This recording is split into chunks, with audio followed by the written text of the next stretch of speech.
it'll end in intellectual warfare, which is what we're going through now. It's no longer, big scimitars or, even a M16. Swing the scimitar and I take heads off. Leave that fez on. I pray I ain't dead wrong, cause I'ma take your fez once that head's gone. Slamming for recognition, thinking you representing. Stand like a fool no matter teaching or spitting. Ali's men told me to chill and it be hard for me when these fools misrepresent Drew Ali. How can you represent God with the name of a dog? You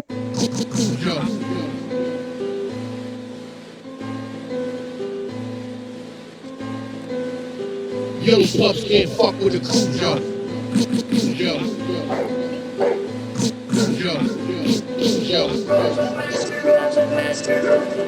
Young pups can't fuck with the Cujo. Rabies dog spitting flow, it's the Moor MC. No status rappers need to recognize Allah sent me to rep the prophet on beats, not Muhammad or Buddha. Verbal hashish when I flow, watch your headphone hookah. Whatever you think you started, it's about to end. Shimitar bass swing at your head and your lady friend. I watch no face, I don't care what you hear or heard. You won't see what I see with third eyes blurred. Hip-hop nerd at night, I read till my eyes bleed. I affirm you bleed. I got titles, you want these. I got nationality, you want UCCs and PPSA for freedom. You can't freedom with hearsay. When I spit, call me pepper spray. Verbal graph artist. Blacks always shout upon yourself the color of targets. Systems crashing, I noticed that they closed all the targets. Blacks were slave names on the stocks, crashing the markets.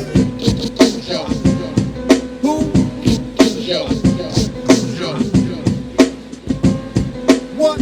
Young pups can't fuck with the Cujo. Who?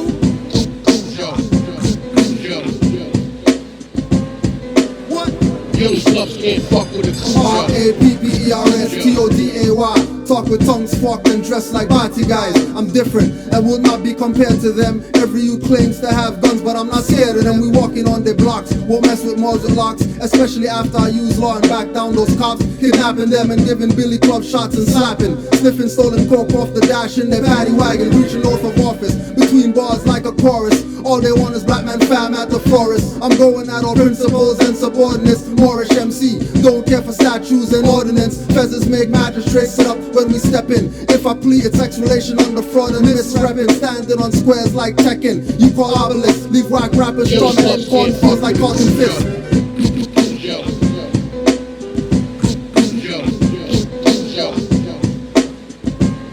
What? Young pups can't fuck with the Cujo.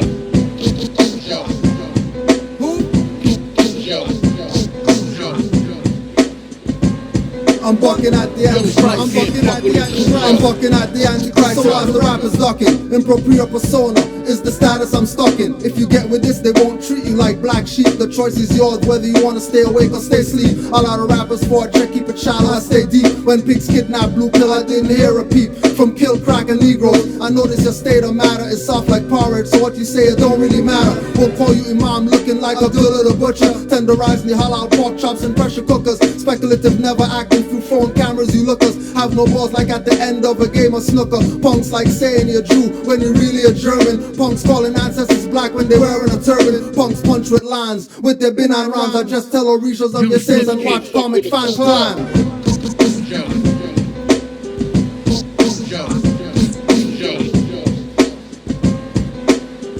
Young pups can't fuck with the Cujo.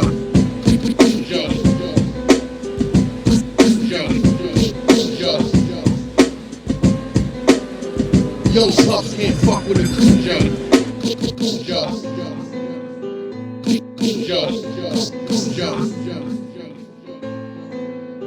Young pups can't fuck with the Cujo.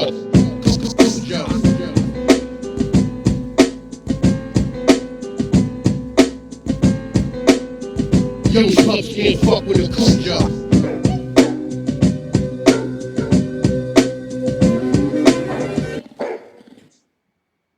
Like, there's no fucking way that you can tell me that it's not a conspiracy, because you put out fucking records that make us look stupid. You make us look dumb. But I can't control myself. I gotta do it. My fault, brother. I'm going in.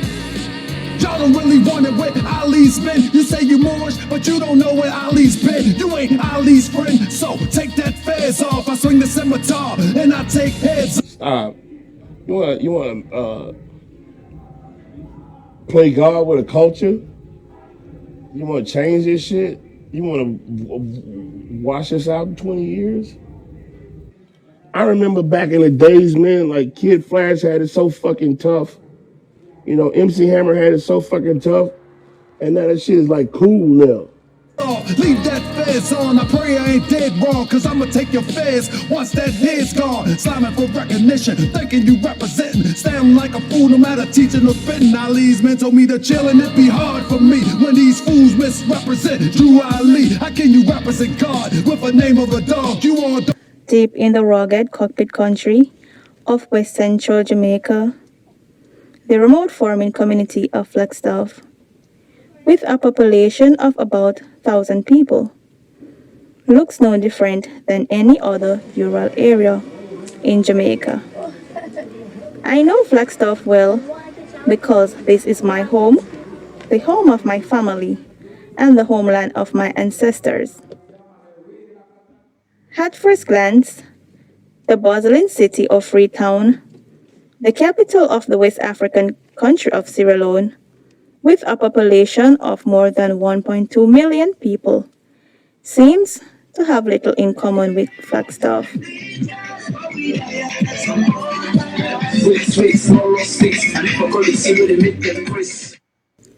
However, both communities share a common Maroon heritage.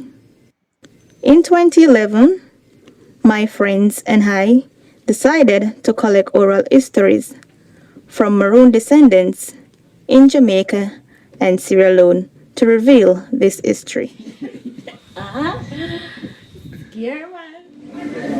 The Africans that had left the plantation to seek their own freedom in the hills of Jamaica, they were described as Maroons.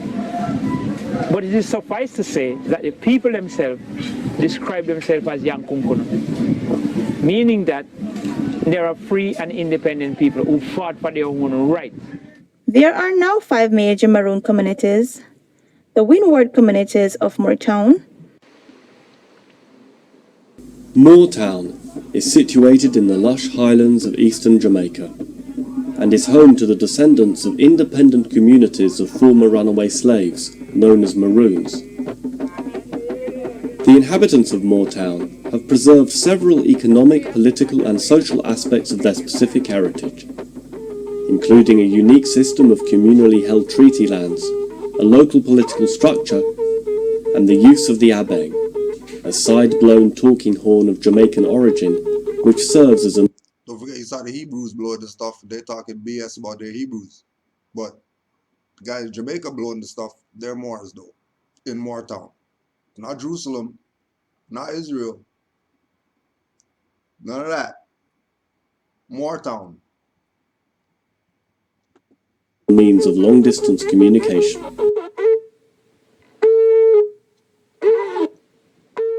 The African ancestors of the Moortown Maroons were forcibly removed from their native lands to the New World by Spanish slave traders in the 16th and 17th centuries. Oh, so it was the Spanish guys. And the Spanish guys are Ferdinand and Isabella, aka Spain, which is the Inquisition that supposedly kicked Moors out of somewhere.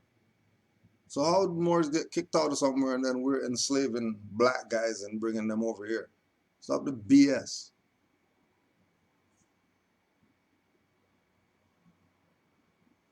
Yeah, we're descendants of Africans. We know that. That's not... Those Africans that we're descendants of were Moors. Dummy. No, over here is not Ghana. Over here is not Nigeria. Stop the BS. Why did it say Moortown? Why did it say Ghana town? Nigeria town? Why not? If it's from West Africa, why not West African town? Nah, Moortown.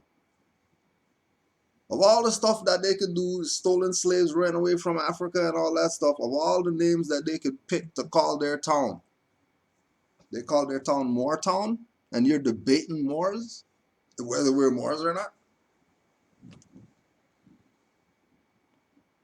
It's like yesterday, dealing with my pops.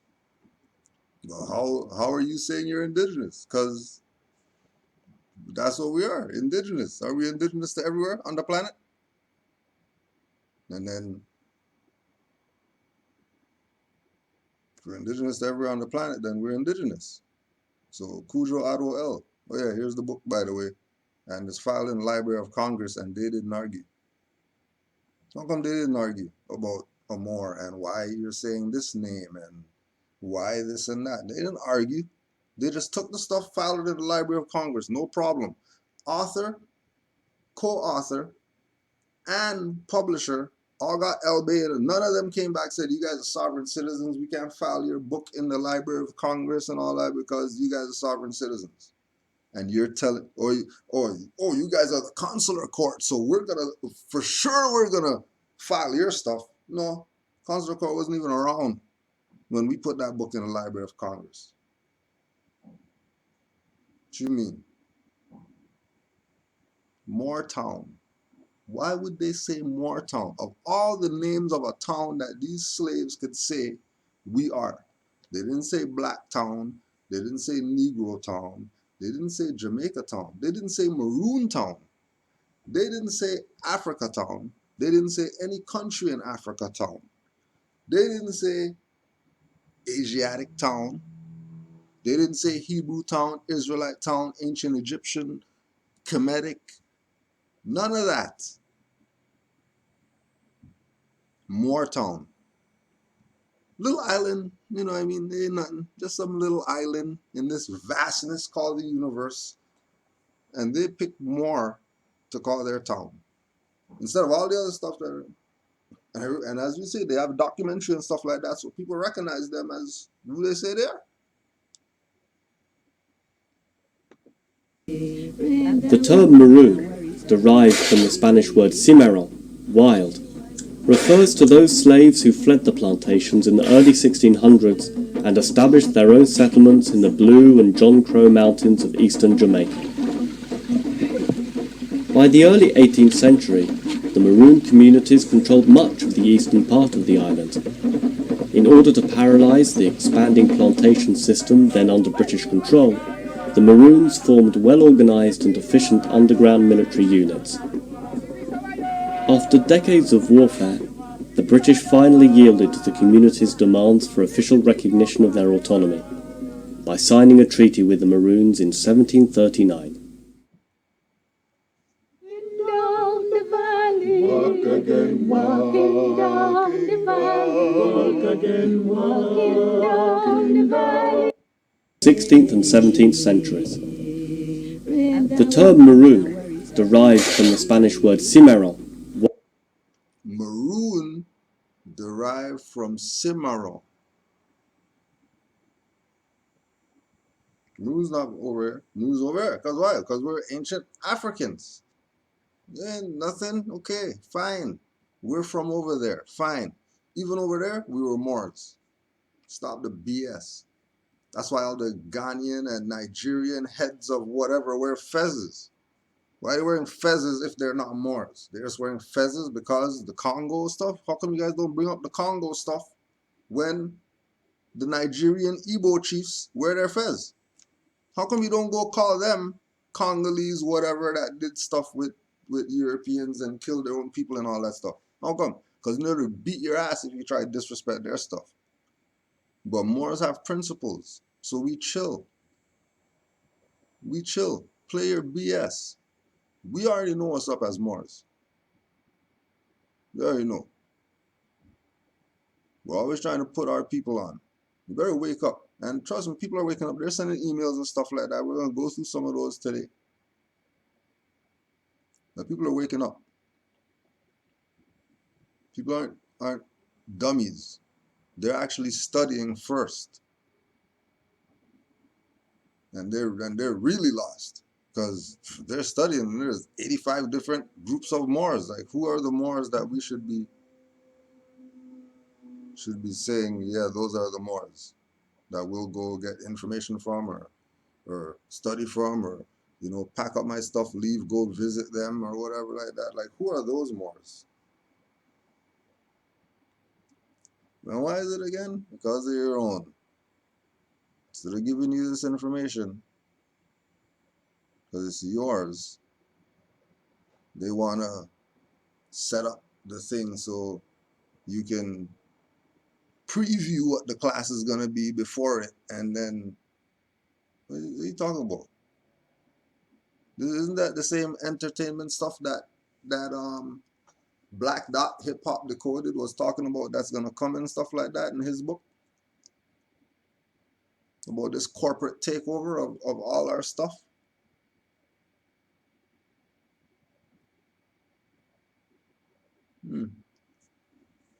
Didn't Phil Valentine say he's L and stuff like that? You think you could just put that down after you say I'm L? You think you could say, yeah, I'm a Moor, you know what I mean? L, Bay. And then 2 years you don't feel like it, so you just stop saying that you're Bay, and that means you're not Bay? Oh, no, it doesn't work like that either. Because remember, Dr. Blair's father was a Moorish scientist from Jamaica. What was he? Maroon. He wasn't a maroon scientist. We're talking about Dr. Blair now. Everybody knows Dr. Delbert Blair. If you don't, you better go get put on some game ASAP before they take down all his stuff.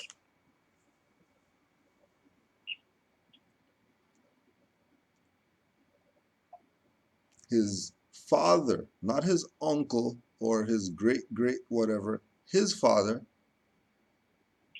was a Moorish scientist. Not a Jamaican scientist, maroon scientist, African scientist, none of that. Not a from some other planet scientist. Not some underworld whatever scientist. The Moorish scientists. Why? Because Dr. Blair knows that Moor encompasses everything.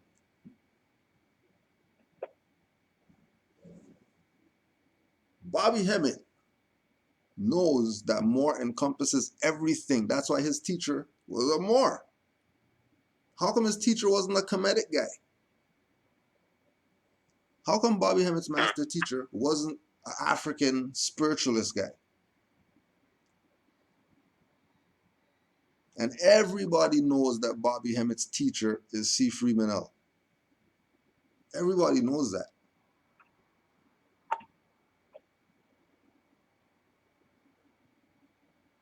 So what's going on? Oh, you think because he is a Bobby Hemmett with no L or Bear, he doesn't know that what's going on? Yeah, you think because you see Phil Valentine without an L right now, and you're just new, oh wow, Phil Valentine's deep and all that stuff. You never seen him with his fez on and stuff like that? Oh, you never saw him with his fez on and stuff. He's just pretending like he's a black guy. You can't give up you're a Moor after you claim that you're that. Now you can't switch and say, let's like the black guy, well I'm black, but then I'm, African, but then I'm Garveyite, but then I'm Rastafarian, but then and you just keep switching all this stuff. When all the master teachers, if they weren't talking about it, they had that Eller Bay on there, Jose Pimenta Bay. He's a scholar. He's still around. He got Bay. Nobody's not calling him sovereign citizen and saying that, oh, he can't publish his books and stuff like that. He's Bay though.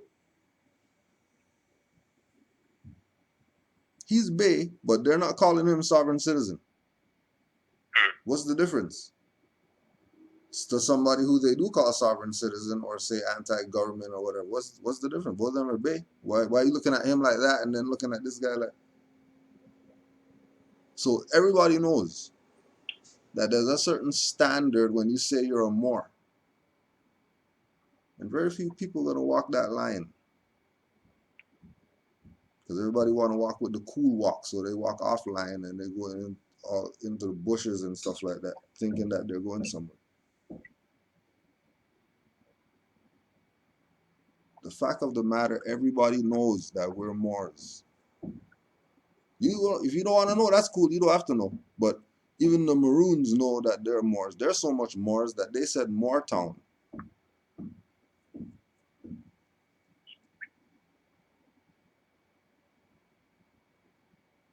And don't tell me anything about, oh, there's an E on it. Well, the E on it still means that it's us. What you talking about? Yep. Well, European is a Moor.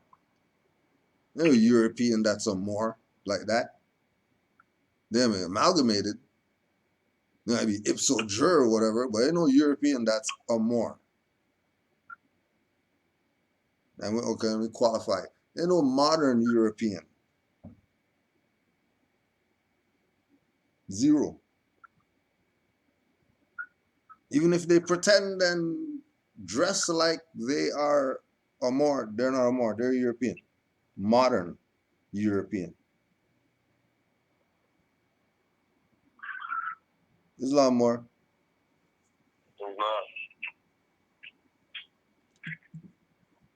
If you have any add-ons yet.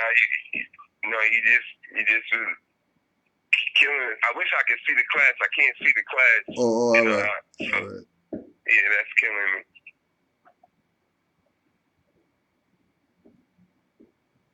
All right, we'll continue on with this. Wild refers to those slaves who fled the plantations in the early 1600s and established their own settlements in the Blue and John Crow Mountains of eastern Jamaica. By the early 18th century, the Maroon communities controlled much of the eastern part of the island. In order to paralyze the expanding plantation system then under British control, the Maroons formed well-organized and efficient underground military units. After decades of warfare... No. You know, it wasn't until these people had to pay all this finance to the Moors that they even had a navy or whatever. Yeah. Before that, they had nothing. Before that, it was Greek and Rome or whatever that they had something called put a boat in water and go conquer or whatever.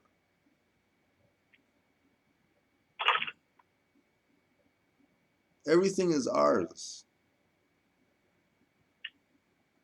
Even to go in the bushes and do, you know what I mean, Rambo and be in the mud and stuff like that is our stuff. These people don't look like mud. Who you think has the advantage lying in the mud? Who you think nature's gonna bond to better?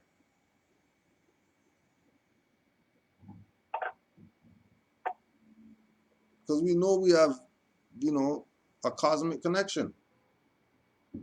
That's why Moors speak from natural law, because everything revolves around nature. If you're on the earth plane, what the hell are you talking about? Like, nobody's stronger than Storm and X-Men. Just Asiatic.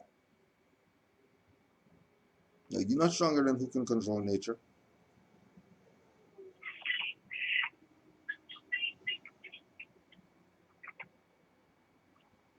And it's a mother again.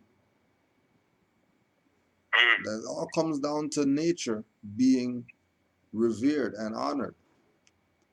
We recognize that. That's why we were shamans and we were witch doctors and whatever, because anybody who's done shrooms will tell you that a plant would talk to you and tell you stuff. Anybody who's done LSD or whatever psychotropic, whatever that they talk about, they know that they've seen things down to the atom. They know that they went somewhere else, but their body stayed one place and they were somewhere else. They were experiencing a whole different reality. That was, you know, it's a reality. It's not an illusion. The body just can't really comprehend. Finite things can't comprehend the infinite. But when you're one with the infinite, like the brother's one with nature right now, and he's a tree right now. He's actually a tree or a bush or a shrub, because we're one with it like that. I don't care about, you know, some European petting a lion and he's sleeping with the lion, so he's one with nature. Because you put him around some bees or whatever like that, it might be a whole different story.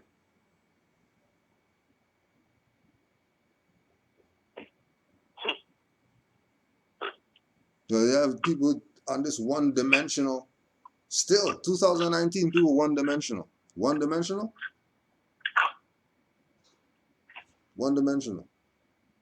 Or you think just put the sleeve on and then wear the headband like this and have this certain color shoes, that's gonna make you make shots? No, that's illusion.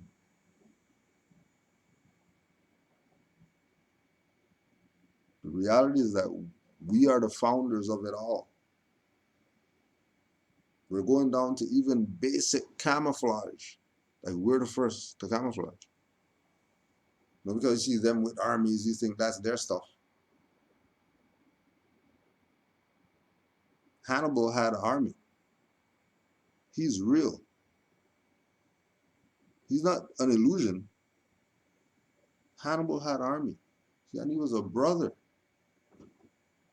And then this brother had an army with elephants and all this type of stuff. And then they're not telling you that that's where they went to get their strategy of how to do whatever they're doing, called Navy, Army, military, whatever. All these people learn from Hannibal. Hannibal Barca, go look him up. Everybody learned from him. Anybody who's around today in 2019 that says that they're dealing with anything as far as military, army, whatever, anything like that, anything that you do, whether it's a sidearm, bow and arrow, whatever like that, all that is Hannibal.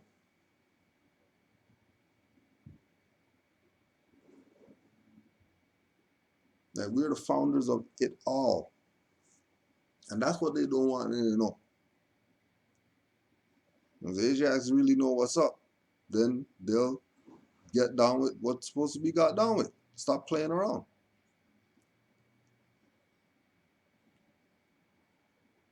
We're telling you that it's a game. Don't get played. Make sure you study. We're telling you, the Maroons have a town called Moor. Why would they have that for?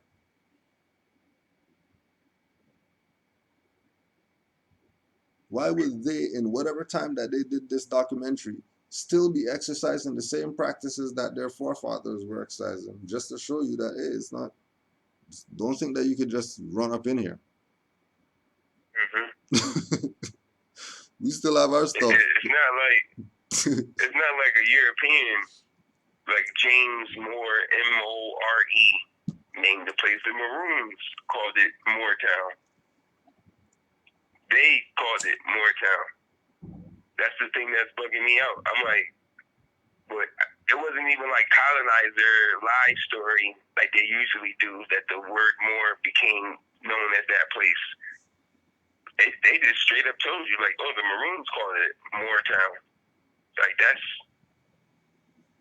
how else, why would they call it that? Like you said, why would they call it that? That's, you know, just something on that alone just makes it go crazy. It's like, well, the colonists didn't name it that. They named it that. And if they from Africa, Kemet, why didn't they name it Kemet? Kemet Town. Or, you know, Arawak Town, or Taino Town, or Indian Town. They called it Moortown. They didn't call it Jamaica Town. They didn't call it none of that. Moortown. It's just, it's great. They know they Moors. You know, I go to, they have the so-called Caribbean parade stuff over here. I walk around with my fez on. They all the island people know that we're Moors. They know that. They know that. But they, again, it's always our own, selling out. Selling out. My quick story about that too, the people in the island. My sister's husband is from what's that called? Oh, Antigua. Antigua. One of the Antigua, right? Yeah. His aunt, his uncle is the prime minister, right? And behind him, he has a painting of a guy with a fez on. You know, like they know that, and like, but the thing there too, it's our own that's running the island. But he had to go take a picture for the quote unquote dual citizenship because his people is from there. So he went to go take a photo. He couldn't wear regular clothes. They were telling him like you have to wear suit and tie, and I'm like, what is that about? Like, why would your own tell you you have to wear suit and tie? Yeah. Why? Like, if you wanted to wear your culture clothing, you couldn't wear that. No fez, no nothing. No, they don't care about none of that. And I'm like, yo, that's crazy. And it's his uncle. His uncle. His uncle's the prime minister. Yeah. With the picture with the painting of the guy with the fez on behind his desk. They're all Masons. All of them. They're all of them. All of them. They're all every one of them. Every one of them, Grand Street. That's where the sellout comes from. Because I'm listening. We always go over it all the time. If they're not studying, they're gonna get it. You know, the sellout is very real because all I'm hearing is just, we gotta keep proving to people all the time that, we're Moors. The place is called Moor Town. And Moors, unconscious Moors will come there and argue with you the same thing over and over again. Like you just didn't just say, why is the place called Moor Town? Like nobody's going to make a video answering that question. They're just going to keep, we're not Moors. Like after you just gave all this evidence, explain to me why this is this. We're not Moors. No, we show them. Like, okay, why did the Maroons call it Moor Town? And that's the real Willie Lynch chip. Yep. Knowing that you're not Moors. Knowing that. Holding that dear to you. So that way some Europeans could trademark your bay and you don't do anything about it.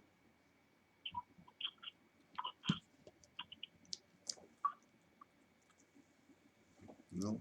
No, because the only more I heard that said anything about this BS with the claim of Europeans being Moors, like Europeans saying that we're Moors, is Brother Seton Rabe on the weekend at their class. Because you are what your mom is. Don't tell me about some galactic anything. I don't care about galactic stuff. You're on the earth plane, you breathe air just like I breathe air. Okay, what's your nationality? I don't want to hear no. And don't tell me about you're Moorish American when you let the cat out the bag that you're Russian. So if you're Russian, then you're definitely not a Bay. Because the quote-unquote black Russians who are Moors, they didn't say Bay and all that stuff. They said Schwarzkopf and all that. They say Bay. Moors who are German in Russia do not say that they're Bay or L or whatever.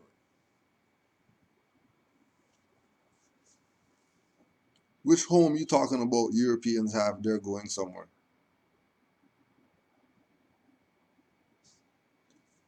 All the people who were the black Russians that were dark-skinned people,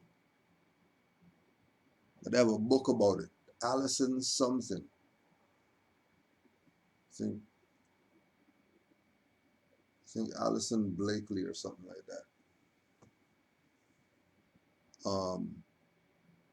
The black Russians. Black Russians didn't have any damn Bays and L's and all that. They had Russian name. So if they had if they're Asiatic and they're like, yeah, I'm Russian, and they speak Russian fluent and all that stuff,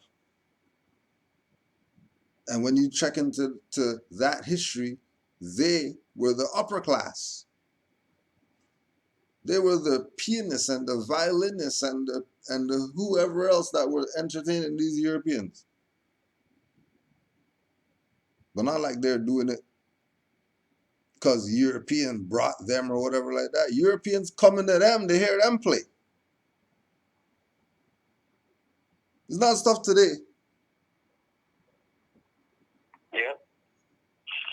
It's nothing today where how somebody says, oh yeah, concert, and then they sell tickets and then people come and then they whatever. No, the individual who's playing, they're already established.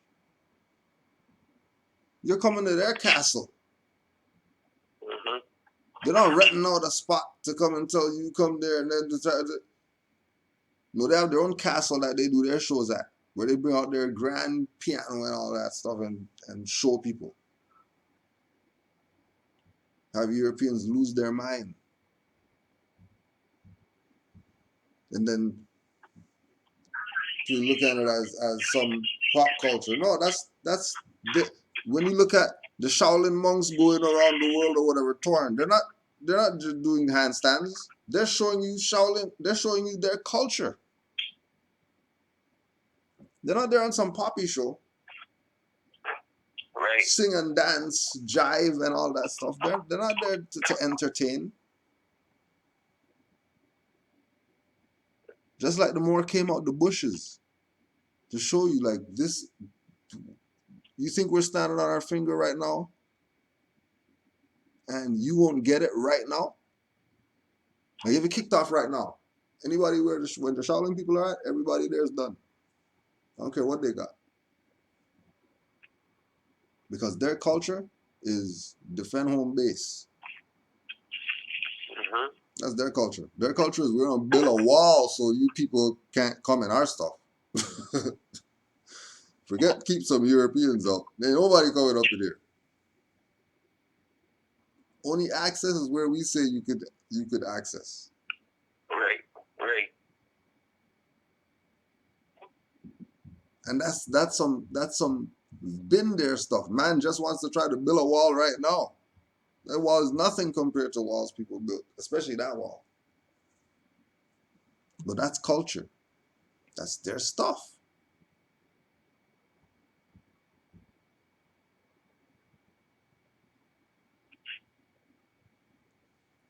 It's a lot more. So I was just thinking, like, wow, now the European is paying the favor back to the Asiatics. Like, you guys built that wall over there.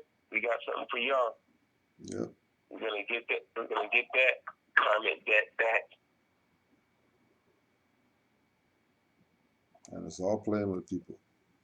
I know he can't build no damn wall because if he does that, then Mexico is all up into quote unquote U.S. Right. He's gonna build a wall. Somebody's gonna bring out the Smirnoff poster. Excuse me, I have a question. How come Absolute is saying Mexico goes all the way up near Canada? Yeah. Why would they write that in on the map? Who let them use that map? Who said, ha, nobody's gonna believe this? Sure, put it out.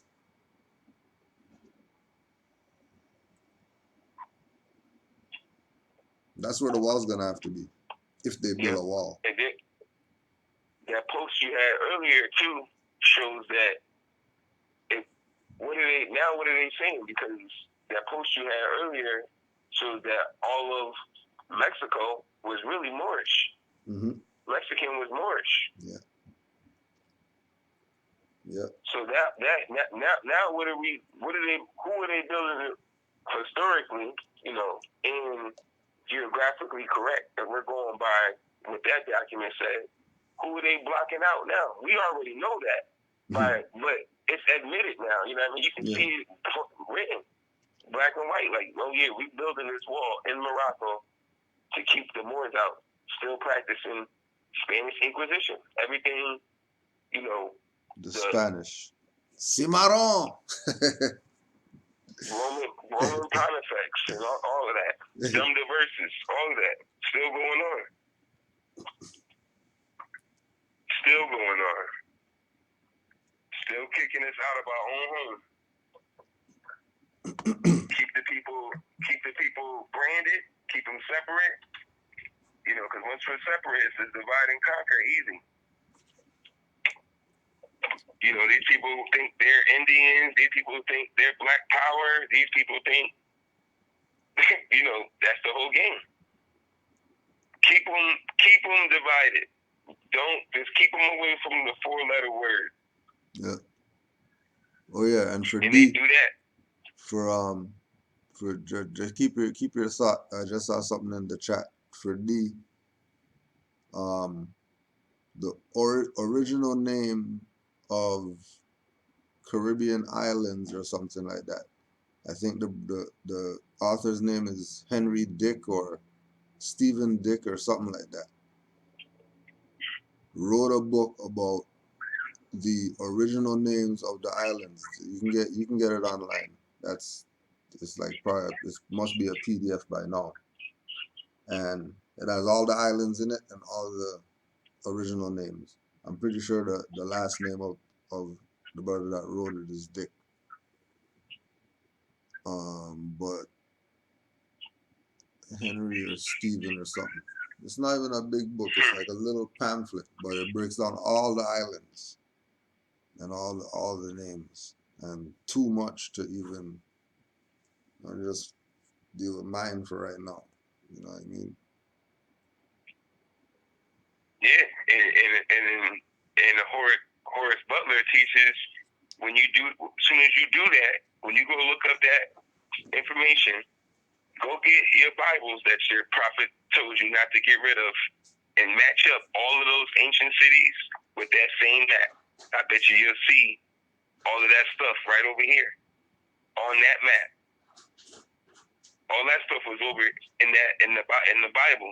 All that stuff was over here. You'll start seeing those island names. When Horace Butler taught me that, I went and did it. You can see it. They're here. All of that stuff is here. All of it is already here. So I'd love to see that map, because that would prove a lot of the doubters. You know. And we've been home. We've been home. Yeah, it's the eureka moment when you realize Africa's over here. Like when that sinks in, you know what I mean?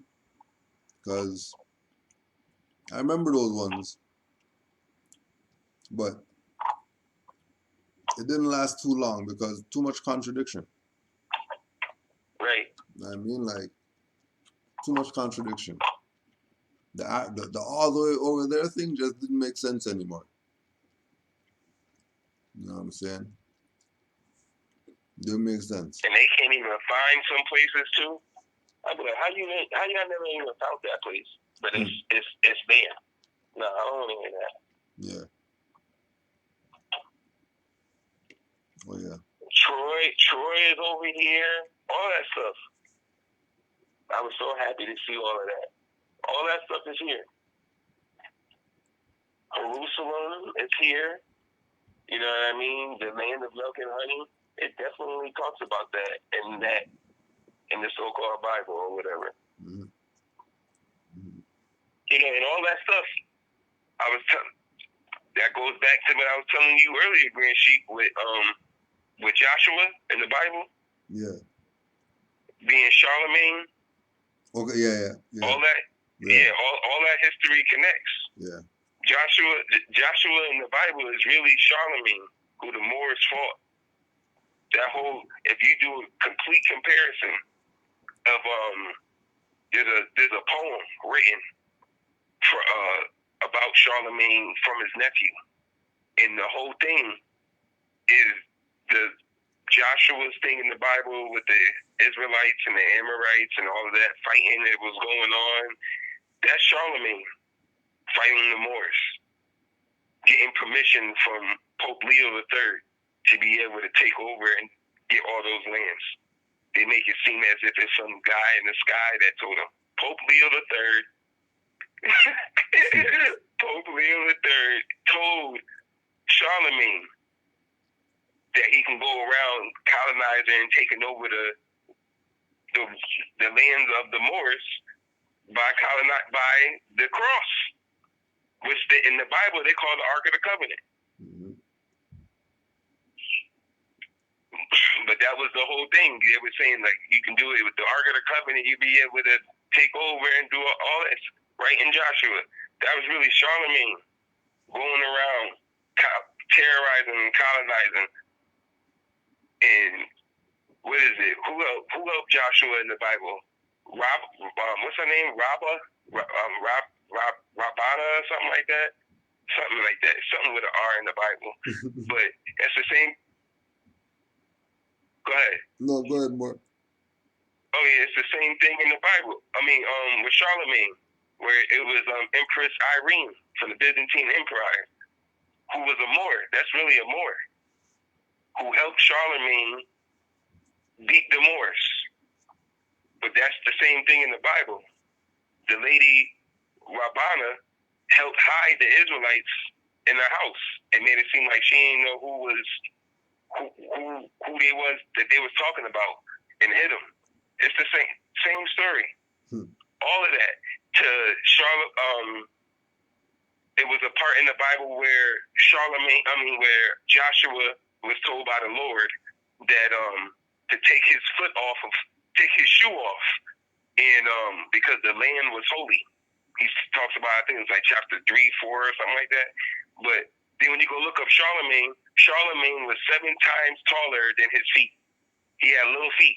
And I was like, yo, look at this. Look at, like, it's always something. Okay, then you got, in the Bible, the Lord told Joshua to go get 12 people, 12 soldiers or warriors from the 12 tribes of Israel. Pick one. You know what I mean? And come around, and y'all all come together, and y'all will be the ones to whatever. You know what I mean? But Charlemagne, he had 12 peers that did the same thing. That helped him go around, and I was like, yo, this is all crazy. All crazy. And all this came from, I got this from a Russian, they call him a Russian renegade. He had did 25 years in prison, and he wrote this book in 1893. He came out and just started telling, like, no, because I was looking up the Roman Empire, because it's a lot of stuff that bothers me with this Roman Empire, because they make it seem as if, that's why I say with the Dark Ages, you can't be a Roman Empire in the Dark Ages at the same time, and the Moors running stuff. Like, it's a lot of coincidences. And okay, the Roman Empire didn't exist. It wasn't real. They just started lying, you know what I mean, making up stuff. Like, and this guy in the 1800s, he was the one that wrote a book spilling the beans. Like, yeah, all that stuff is fake. Even the Bible is based off of, this is him. The Bible was based off of Moors fighting, the Moorish infighting, and basically how Europeans tied themselves on to the Jewish story and made it seem like they were the Jews who the Moors were fighting. But the Moors were just infighting themselves. You know, there's no such thing as a Jew. That's put in there so Europeans can put themselves into history. Because the letter J doesn't exist in so-called Hebrew. So there's no such thing as a Jew, but they had to write themselves into history. And they did it with Charlemagne. Because there's no such thing as Joshua. Right. And that's not it. Exactly. The letter J doesn't exist. No such thing as Joshua. Joshua's the front for Charlemagne. In the Bible, they did that. You can go do the comparison. I've been doing it for the last couple of days. Reading the poem at the same time as reading the chapter of Joshua in the Bible. It's crazy how it's the exact same thing. It's the exact same story. I'm like, yo, this is all crazy. All crazy. All the 40 years of, what did it say? The Israelites marched for 40 years. That was a 40-year war. They didn't march for 40 years. Moors was fighting each other. Moors was fighting Moors for 40 years. We had a 40-year war. I was like, yo, this is crazy. Because, like, the Jews in the Bible, those are just Moors. Those are Moors fighting Moors. And when they say, oh, they just marched for 40 years, no, that was a war for 40 years. And then when you go look up the history with the Franks and the battle 40 years, and that's why we signed the Peace and Friendship Treaty, because of the years and years of fighting. This is the whole thing. I was like, yo, this is crazy how this Russian guy was breaking down all this history, like right in front of me. Like, he talked about the Amorites were obviously the Moors in the Bible. He said it just like that. Like, that's who they are. The Amorites in the Bible obviously are the Moors. Right? But that's why it was Charlemagne and not no Joshua, and that they added on 1,113 years. Because they're saying that the Bible's whatever, that took place during the medieval times. I'm like, oh, okay. Like that's not, they made it seem as if that wasn't no ancient 2,000 years ago thing that happened. No, that didn't, no. And then that actually backed Horace Butler, what he was saying. Like, none of that stuff wasn't happening during no Pangea time. That stuff was just happening. Like, all that's stories that was over here going on. So I'm automatically thinking, like, all of those wars was happening over here. That didn't happen over there. All those wars was happening here. This Morocco. They have a town called Exmoor, Virginia. They have Tangier, Virginia. They got, like, what else you want? They say that everything started in Jamestown, Virginia. Why is Virginia so important? Why is that? Because that was right around when the Moors was running everything around that area, Philadelphia, Maryland. That's all Moor.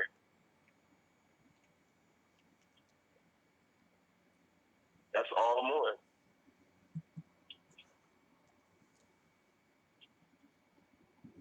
Facts for sure. What's the name of the book where Europeans spill the beans? Hey, Brother Yusuf, what's the Russian I'm gonna get it for you. Yeah. You just gotta give me a minute. But yeah, that's all real. Oh, is that the book right there?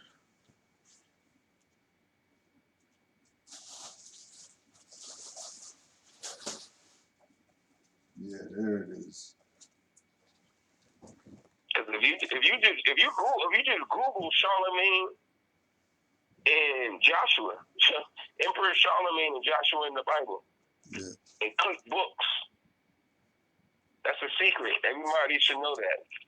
Instead of I don't even search engine in Google with all. Just always search in the books.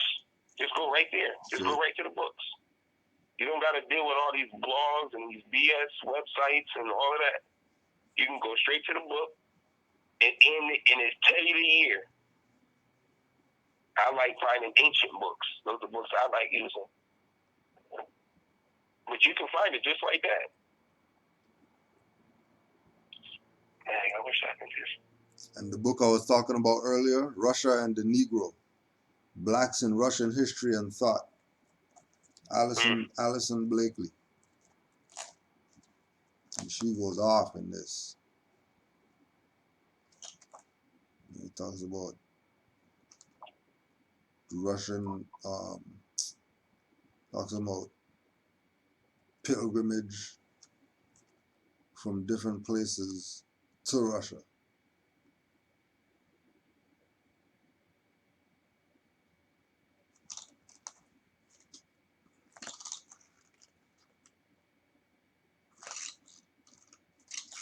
Lots in there, a good one. I was explaining to my sister earlier, because Russia's not a. What's that? What's that? That's it. That's all of Asia over there. Mm. We all know we still talking about the Moroccan Empire. We still talking about that.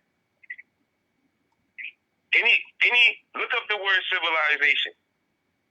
Any people, that's why they say the Moors are the art and cult of civilization. Any people who bring civilization to a people, those are now the people of the land. Like, that's the people. Because you didn't have nothing. You were barbaric.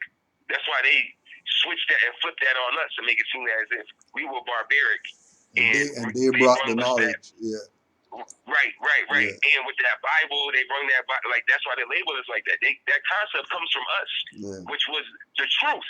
We are the ones who bring up, we are the art and cult of civilization. The mothers and fathers of civilization. We are that. So that made, when we showed up, that guaranteed everybody else to be barbaric.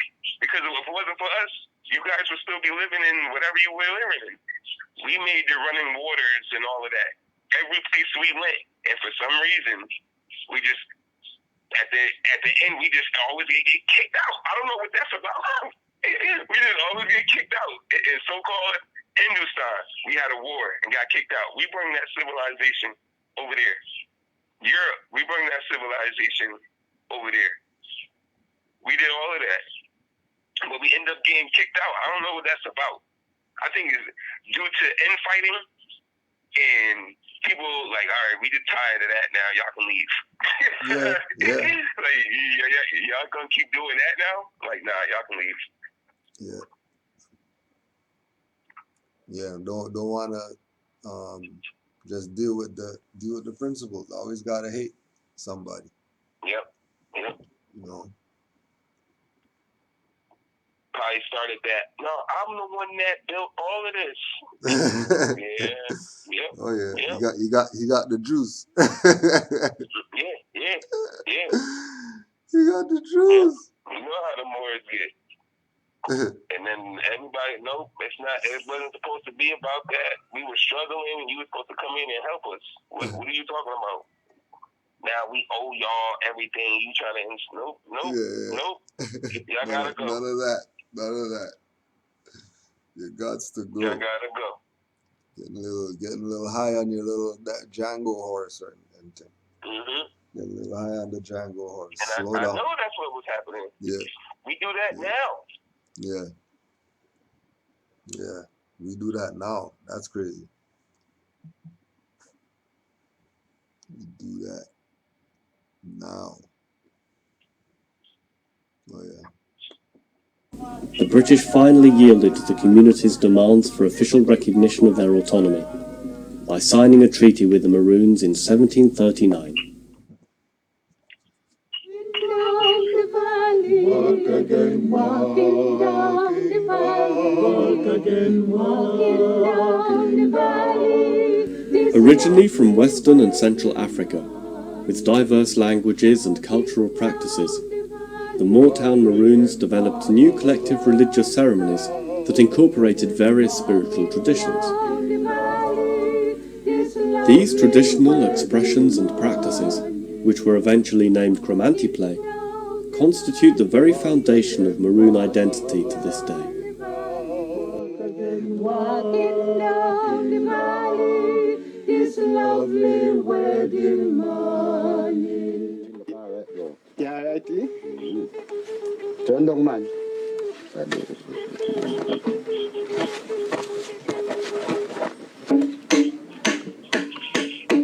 Right.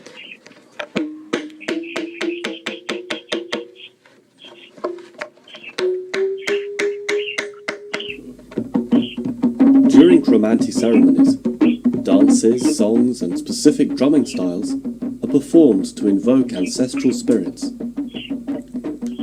These ceremonies also feature chromanti. Dancing is to do what? Oh, to bring forth the ancestral spirits. Oh, so what do you think they're doing when people go out to these places and stuff like that and start getting on and whatever? Calling out the spirits. Same spirits that are haunting them right now that has them not wanting to be Moors but be everything else.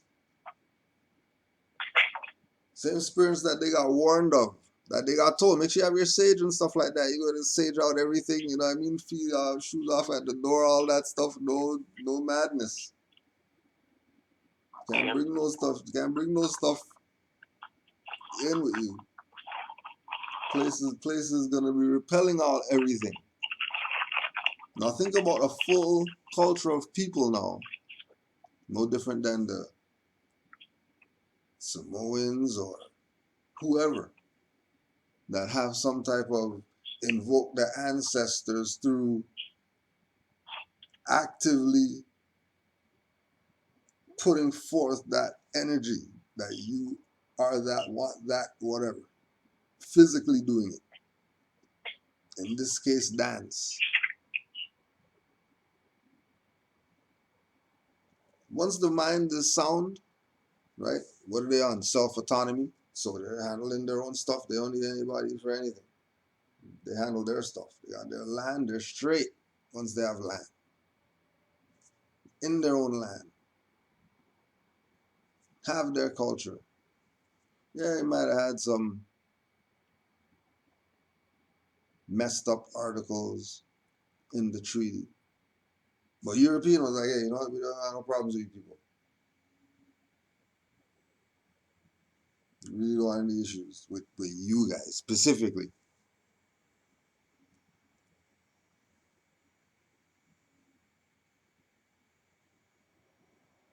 It's self-autonomy. I mean, they don't know who the Moors are. I mean, they don't know what you're trying to do when you say you're a Moor. You don't understand. An African-derived esoteric language, as well as rare medicinal preparation.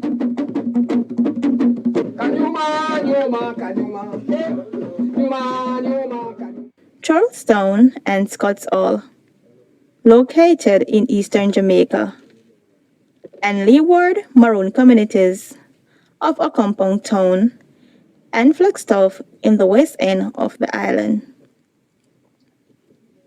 The Leeward Maroons were led by a man named Cudjoe, who founded Cudjoe Town, which is known today as Flagstaff.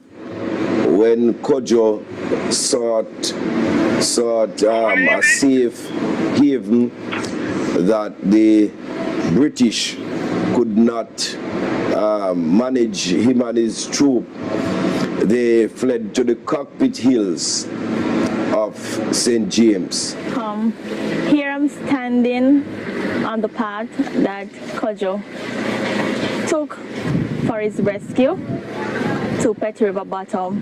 Here we're on the Maroon Trail that led to the home of one of the Maroon famous fighter, that's Cudjoe. Right, what do you think about some of the newer artists that don't seem to be lyrically up to par with back in the day? Well, see, that's a very good question. See, I look at the times as being different, you know what I mean? And I think the way that guys are approaching making these songs is a little bit different. I think our attention span is different. Like, when I'm talking to you right now, your phone may be going on. Somebody may be texting you. You get in a call. You get in an email. Yo, I'm going to talk to you. This is like, it's so much going on now that I think that people are not focused no more. Dog food, you must be eating the hug. Better greet me in love and I forgive you for your last thought. Make no mistake about it, we got passport and know how to use them. I say know how to use them. Ali men got passports, we know how to use them. So I think that when Cass is putting their lyrics together, I don't think they're putting the same time into it. I don't think they're giving it the same attention. And I think they're just trying to get the record out quick. They're just trying to drop it quick. It's like fast food hip hop. Yeah, that's a good point. Yeah, hey, Somebody just coined a new phrase right there. Fast food hip hop. So it's not the same term, you know what I mean? And the old school hip hop was like the soul food. You better make every ingredient right. Right. Because back in the days, you used to say if somebody took your lyrics, it was biting. Right. Remember that?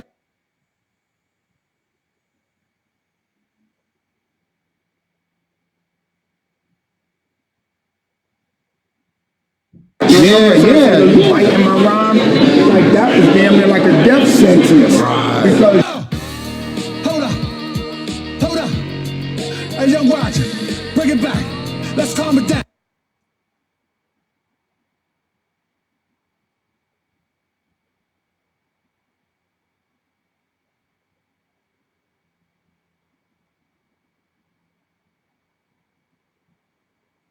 The timekeeper.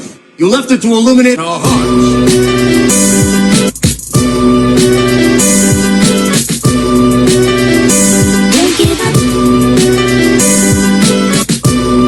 I'm just trying to live up. I don't wanna give up. I'm just trying to live up.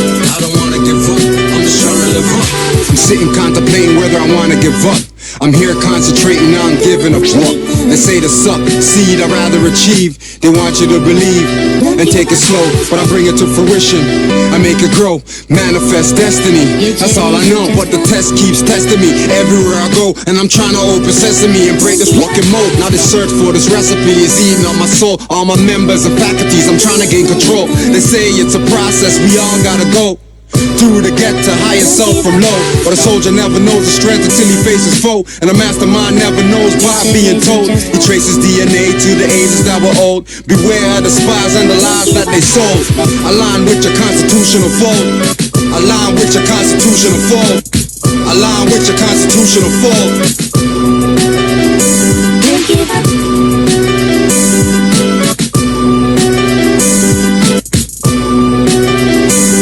A million voices in my head saying, Jay, how could I? Why would I? A million voices in my head saying, Jay, how could I? Why would I? Future isn't just one. A million voices in my head saying, Jay, how could I? And why would I? Starly Moor.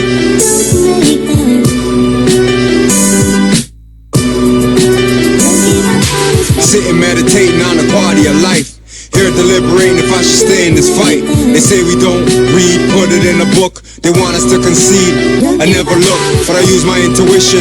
I'm never shook, they'll never get the best of me. That's all I know, wanna get next to me. Police Officer Lambie, again, can I ask you why you're following me around? Everywhere I go, trying to open dissect me. Hell fucking know I'm on my search for this remedy. Cure this common cold, all these senseless casualties who's there to console. They say it's a process, we all gotta go through to get to higher self from low. Weight on the shoulder, dense pain I couldn't show. It's hard to find and always know what is your role. He gave us our estate, more than silver and gold. Be clear of the signs and the times that they told. Align mind, body, spirit, and soul. Align mind, body, spirit, and soul. Align mind, body, spirit, and soul.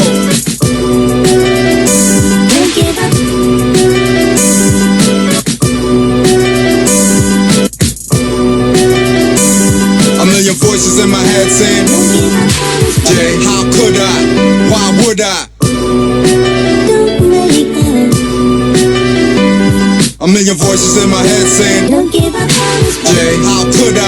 Why would I? Future isn't just one. A million voices in my head saying, Jay, how could I? And why would I? Who are you? Jay. He's back, the light giver. All hail Jay. All hail Jay. All hail Jay. All hail Jay. Oh, merciful one. Go back and reconcile your past in order to move tranquilly into your future. Give twice as much as ye receive on the most sacred of days. Hey, the commandments. The tablet. The tablet. The tablet. The tablet. The tablet. We have lived by its word, and peace has reigned throughout our world. Pass it on to others, so that they too may be enlightened. A million voices in my head saying, Jay, how could I? Why would I? Future isn't just one.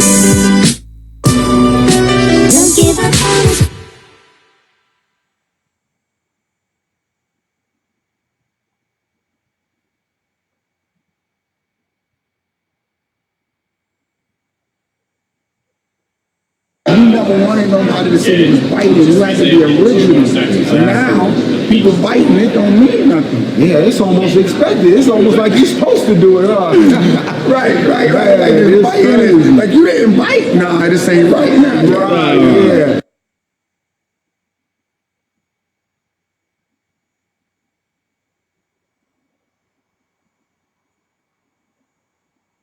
World College Dictionary, 4th edition, you need to have that in your house. You need to have the Black's Law Dictionary in your house. Remember, there's a dictionary for almost all the fields. A cooking dictionary, a dictionary for doctors, for medicine, all that stuff. So the stuff that you learn in school, when you go to the courthouse, you can't use those words. There's a word here in the Black's Law Dictionary, but it doesn't mean the word here that you have. Here and thereafter, we don't know what that stuff means. That's why you have to pay a lawyer. But some of the stuff we can learn on your own if you get the book and you know where to get the information from.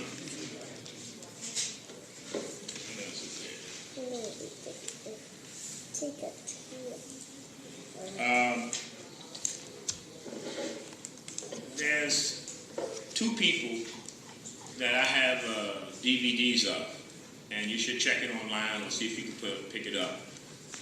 Booker T. Coleman, also C. Freeman Ill. You can you get the book or go online and you can pull it up and get a peep at it. That on your list here? It may not be on the list, so. Add it to it. We are all here familiar with the cross, right? We think that the cross has something to do with religion, but it doesn't. When you look at the cross is like a box.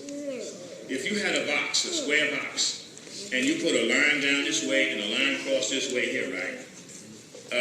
You have north and south and east and west, right? That's the box. Then when you check out this brother's video, he'll show you that. You put colors on there, you put sound on there, you put the fire, air, and water on that same thing. So we're talking about how the universe operates, not religion. No matter what religion you are, when the sun shines, it doesn't shine for you by yourself. That's right. It shines for the fruits and the vegetables, and it transfers water from the ground back up to the heavens and send it back down to you purified. Because the dirt can't go up. Only the moisture can go up. Then we send it back to you, then the wind blow it somewhere else. We have to study science, and that's it. Anybody, you want to have your religion? It's all right. But when you go to the science, you see the science is going to rule all that stuff out. Your mind and your brain, like they say, yo, man, my man got hot, huh? Yeah, but that's not what that means. Your heart doesn't do none of that. Your heart only pumps blood to and fro, and it's also the cooling system if you study air conditioning refrigeration. As your blood travels around your body, it actually cools, and when it comes back to your heart, it's at a different temperature. But it does not give you courage. Your courage comes from your brain. A mind is a terrible thing to destroy. But it's being destroyed because we don't even know how to use that. Someone else is using our brains. We're not using it. We have people to tell us what to do and how to do it, and that you need a lawyer. You might need a lawyer, but go read some stuff on your own. Remember, if you go back to the letter that was written by George Washington. Islam, Morris.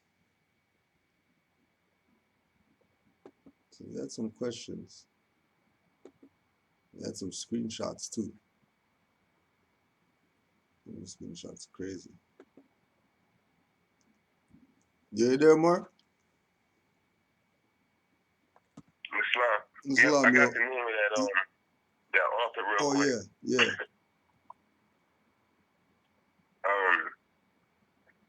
It was Nikolai Alexandrov Morozov. I'm gonna spell it for y'all. Nikolai is Nikolalai. Alexandrovich is spelled ALEXANDROVITCH. B-I-C-H. His last name is Morozov, or Morozov, M-O-R-O-Z-O-V. Ain't that crazy? He was born in 1854, a Russian revolutionary who spent 25 years in prison before turning his attention to various fields of science.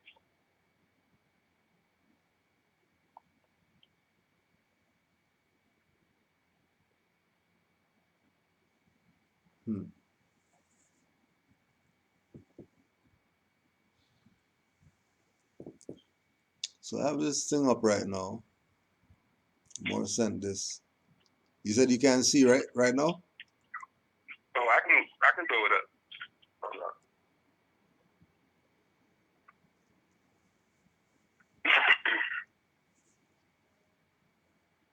All right, this is with regard to, you can talk on this. This is with regard to witnesses. Witnesses for proclamations. Witnesses for proclamation. Somebody's asking how much for a couple of signatures for witnesses on their paperwork.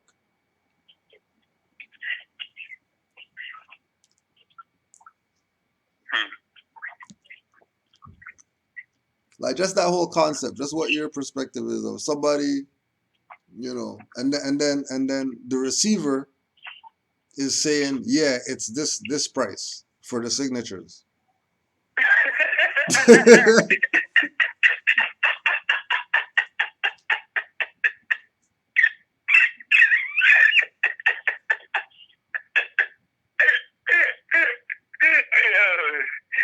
That really happened?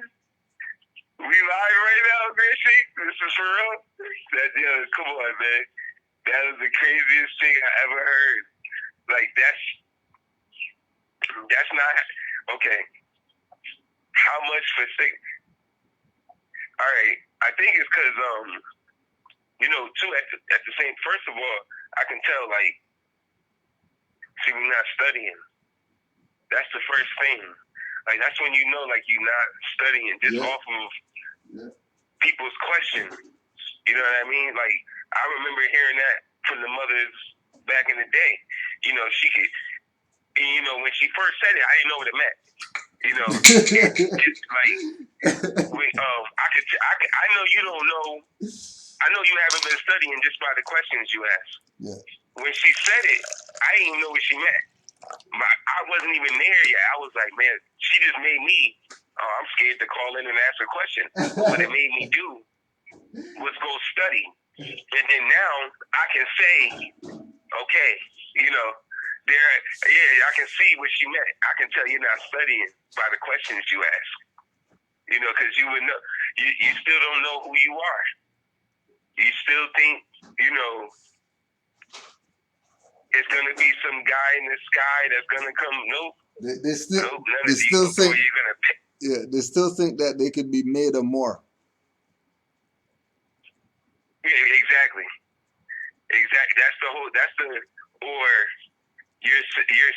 How much for signatures? Oh yeah, this is the price.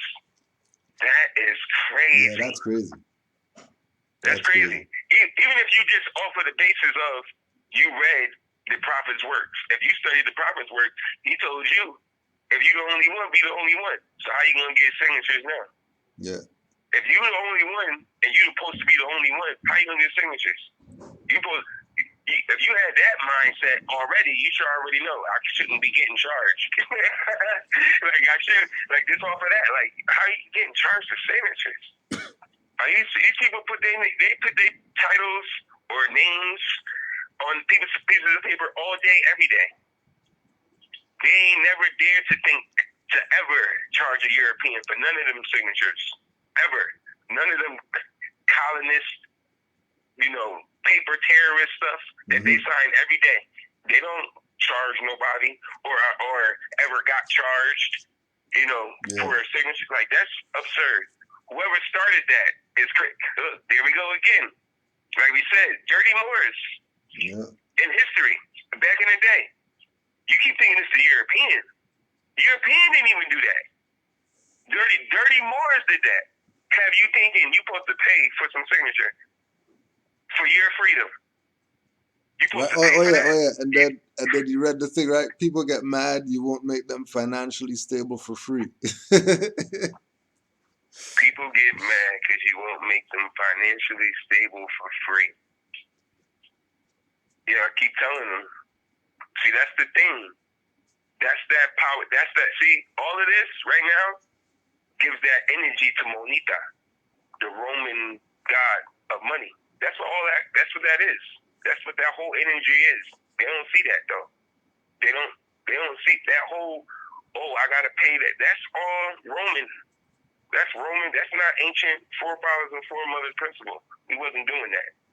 Charging, you give me this, I'll give you that. That's not what we did. That's not the five principles. Was that love? Was that love? Like, that's, how is that the five principles? I charge you for signatures? If that's love?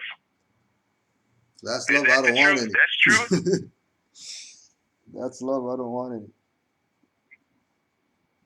Like, that's dirty Moors. Same thing back in the day, still here today. You know, selling out unknowingly, knowingly, causing disruption. They be like, oh, the Moorish movement was, you know, infiltrated. That's the infiltration right there. That's the infiltration right there. Once they start charging for signatures, that's infiltration. Now we're getting questions because you're stopping what's the real thing about what we're supposed to be doing, uplifting fallen humanity. Why are they asking questions about how much for signatures? Who's starting that? Like, we're not even supposed to be thinking that. That shouldn't be on your tongue. Thought. Yeah, that shouldn't even be on your dial plate. You're off thinking like that. You're super off. Like, what? We uplifting fallen humanity. There's a more over here talking about how much for signatures, and there's a more behind them talking about, oh yeah, they this much. Nah, y'all stay over there with that. We gonna be over here uplifting fallen humanity, because that's not uplifting fallen humanity. You keeping people in slavery doing that. If you just paid for some signatures, then that's not de jure. That's not de jure. That wasn't de jure. You can find everybody when you go outside. You better off going to get some drunk, copper tone person to, you know what I mean?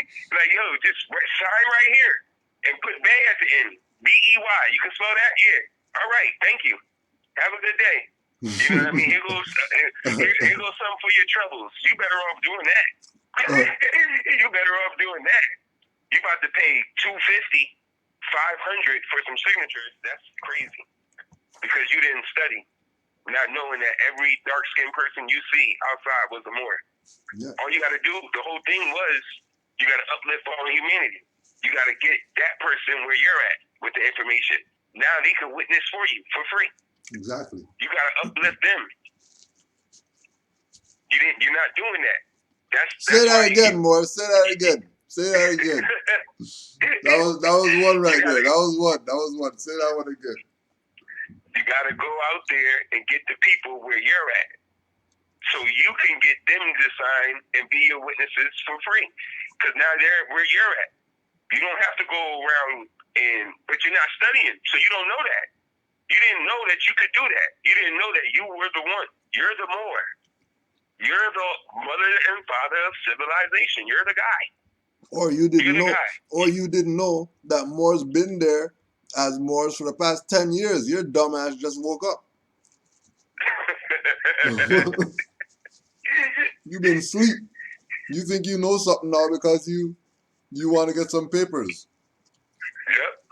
You want to get some papers. Now you're somewhere. You're not anywhere. You know how far you are? We look back, we can't even see you. Binoculars, we can't even see you. You said years ago the doc has Dude, the boy has left the dock. Get out my head. Get out my head. Get out my head.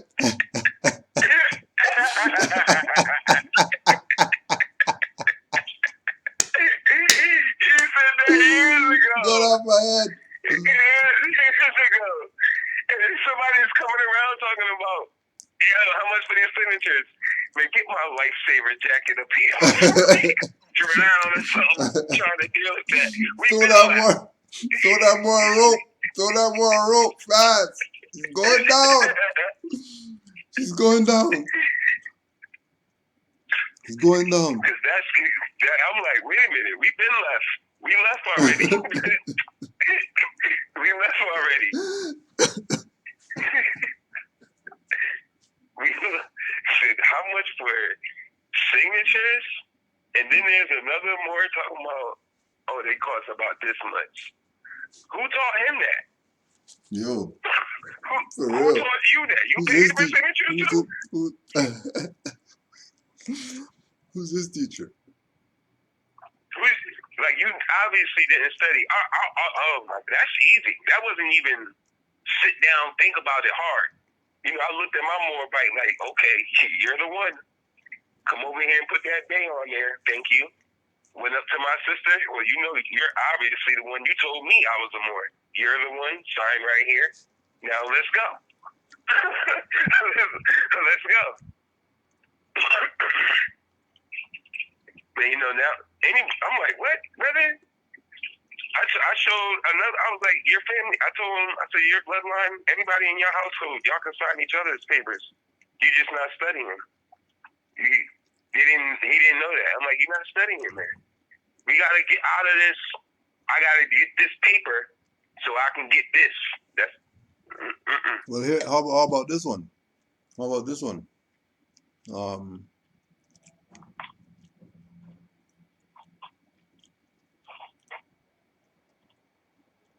Enter the Al Anwiya National Moorish Republic State. Huh? The AANMR. Al Anwiya National Moorish Republic State. And then for the census and registration and security screen, that's 200. For the mandatory census, the mandatory census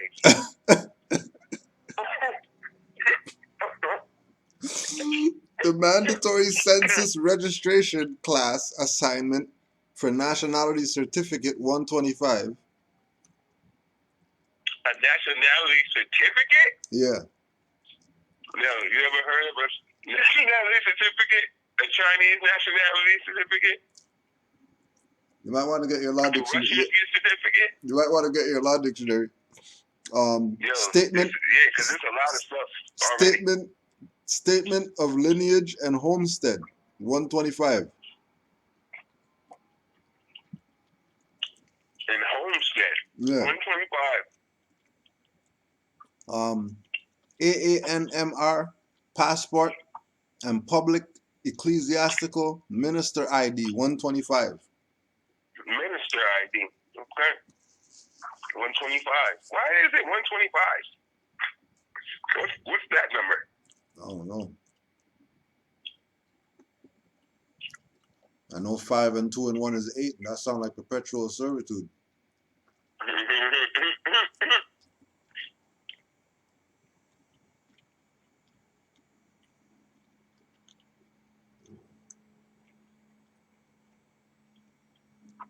Right, and then here's a good one. If it's not AANMR, the same one with the signatures thing. You're watching it right now, right? Oh, I went to go get the black spot. Yeah, I can see it. I can see it. Oh yeah. So, she or he, God King, Goddess Queen. I don't know what's going on there, but they want.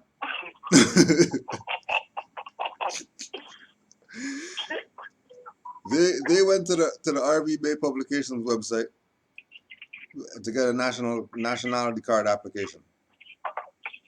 right? Mm-hmm. He's saying that that card will have you on tackle gang status. Tackle gang status. Yeah. I would advise you look deeply into the organization you're engaging with and know its status in full before entolling.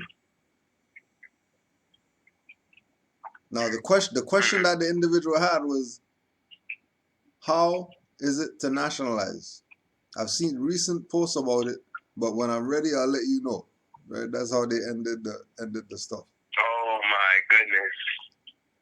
Now, so they get okay. Yeah, no, please go. Yep. No, go ahead. Finish your thought. You know, because I'm just saying, like, what did you do? You tried to bash the Moors real quick.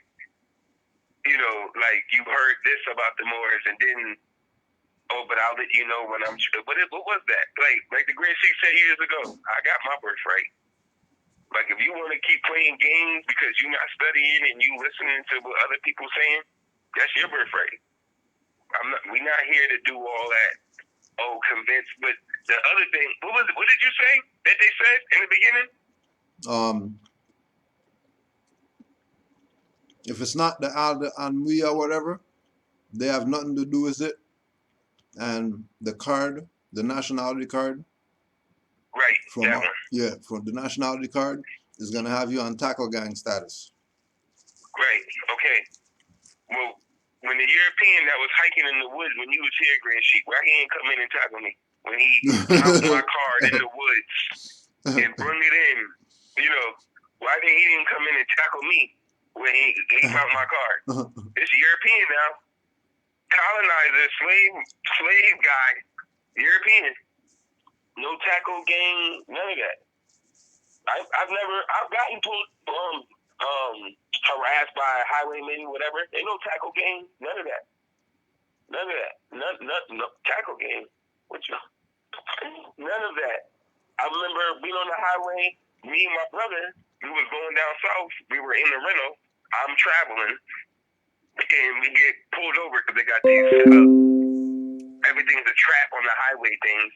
So I give him free national and write the travel card. I give him the travel card, and he goes, "Is this the only ID you got?" And I'm like, "No." So I give him free national identification card and my student identification card.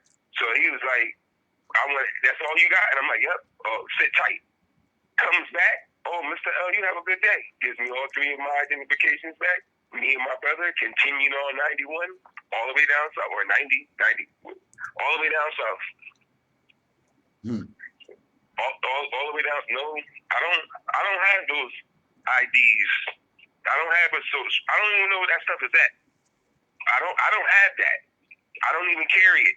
I was telling I was building with an unconscious Moor. Well, he knew who we were, but he didn't say he wasn't Moor. He just said, the Moors. But I went to go show him my right to travel card because he wanted to know what it was. And in my head, I already knew. I ain't got it, but I'll try to see if I had it in my pocket. But I knew I didn't have it. I don't even know where it just be on like right now. It's on the table. Like I leave without it. I don't need it. I know. I already know.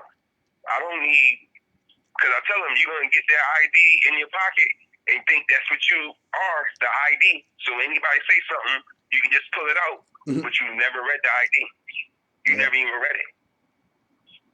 People don't even read the ID. That's the truth. How many Moors dissect? Well, I know. True de jure Moors gonna dissect the ID. That's what I was gonna say. For the new people, right, who just think ID card in their pocket, like what? How? Even though you might not take it with you or whatever, how you look at the ID opposed to them looking at it like, oh yeah, I got this thing now. I'm on more. Like, how do you, like, when you talked about dissecting it, like, what is the nationality card really from that perspective for the newbies who think it's just a plastic? That's a good, because I'm not even using it. Like once I started, okay, I grow my own food. I'm not. What am I going to the store for? To go get taxed on? I have enough shoes. My feet not getting bigger. I'm done buying shoes forever. What I'm buying shoes for? I'm not buying no more shoes. I'm not getting taxed on nothing. All my stuff is here. Cause you don't like. I'm bringing my IDs out. Like most of the time, if I get my ID, it's because I'm so-called going out of town. So like, if something happens to me, I can like, and I'm thinking like, and I'm not even thinking I have to talk. Like I'm thinking if I get murdered, I want them to get that ID out of me. You're not gonna get, whatever. No, you're not getting that. Yeah. You're not getting that. If I get murdered, that's why I bring my ID with me if I have it. I'm not even thinking to use it to show anybody nothing. That's just what it is. I've seen Moors with no ID get taxes taken off in front of me. My brother Kamari does that all the time. He don't have an ID from RV Bid Publications, but he studied. He know who he is. He know who these corporations are, and he know where they doing business at. I don't pay taxes. And no identification. He doesn't even have one. Brother Moonir, you seen the Grand Sheik, you seen him. You met him. Yep. He don't have nothing. He don't got nothing more. He know it in his heart. He knows in his heart first. In his heart and his head. I'm a Moor. Like, once he had that in his heart and in his head, he already knew. All that paperwork stuff, it's cool to have. But I know it already. I'm like, yeah, it's cool to have it too. But if you know it like you know it, can't nobody tell you you're not a Moor. Everything after that is you just harming me now. You know what I mean? Like, I told you what it was. And that's what it should be. It should be like that. Yes, it is. But you got to get to that. Like Grand Sheik used to say years ago, people say, oh, that paperwork doesn't work. No, you don't work. You put that paperwork out, you didn't even know what it said. We was just copy and pasting. You just copy and paste. Nobody's, how many Moors read that judicial proclamation and name correction paper over and over and over and over and rewrote it like the Grand Sheik said years ago? I was doing that. I was really doing that. I go into old books, and so I was like, I still be shocked when I go into a book, looking for some information that, I'm like, oh, it's probably in here. And I'm like, I completely forgot why I'm looking in the book because I'm reading all the highlights that I'm highlighted in the book. And I'm like, yo, I know all of this? Shocks me. Because you study it. I'm like, yo, I know all of this. Yeah. Like, that's me highlighting that. Shocking yourself. That's when you studying. Yeah. You studying. You gotta ask, oh, that ID gets you tackled. That reminded me of my boy. Remember Grand Sheik, I told you my friend had told me he didn't feel safe traveling with me in the conveyance that I had that ID. You didn't have a license? Right.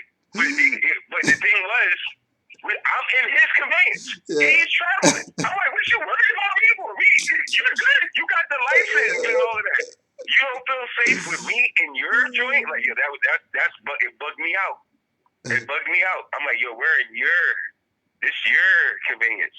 You got the license, but you don't feel safe because I have my birthright. I'm like, yo, this is crazy.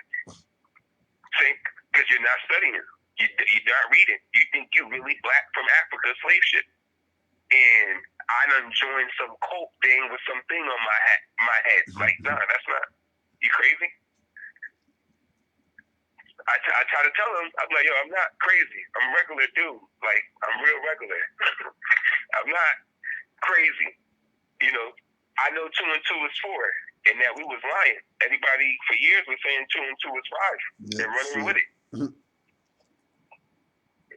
When somebody showed me, oh, no, it's really 4. And then I was like, show me it's 4. And they broke it down. I'm like, oh, okay, it's 4. I go show everybody else. They don't want to see that. Like, oh, okay. Leave them alone.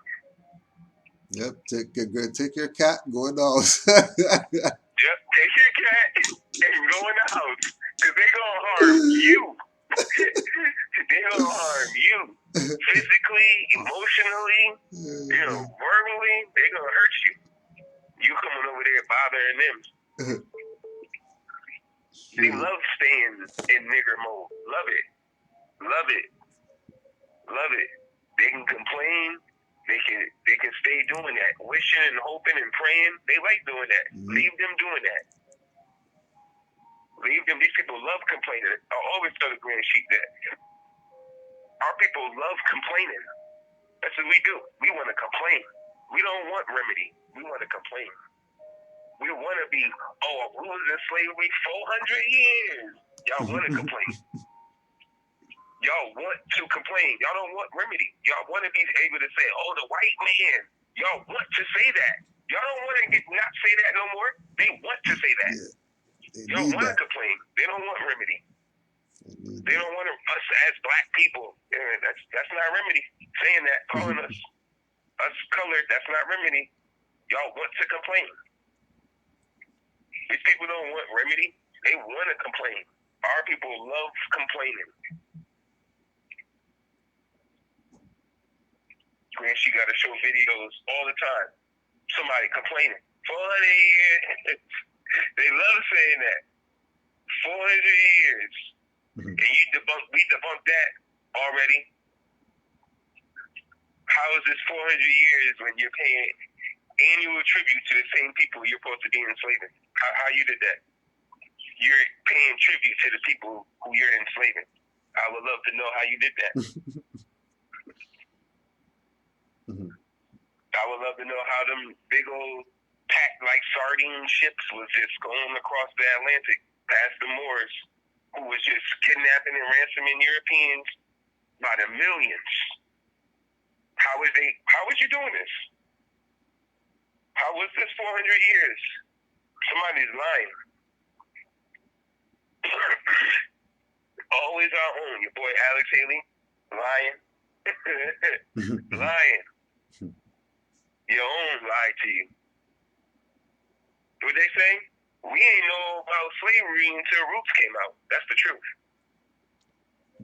That's the truth. I ain't never heard about none of that stuff until Roots and all that crap started coming about.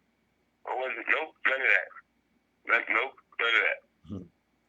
I seen more slave stuff and our people getting hung and all of that on Sarnetta's channel than anything else in the world. Only on Sarnetta's channel. Why love complaining? Love complaining. They won't put that book White Cargo up there. They ain't gonna put that up there. No, they won't. They ain't gonna put that Islam and the 100 million Christian slaves. They're not gonna put none of that up there. That ruins the paradigm.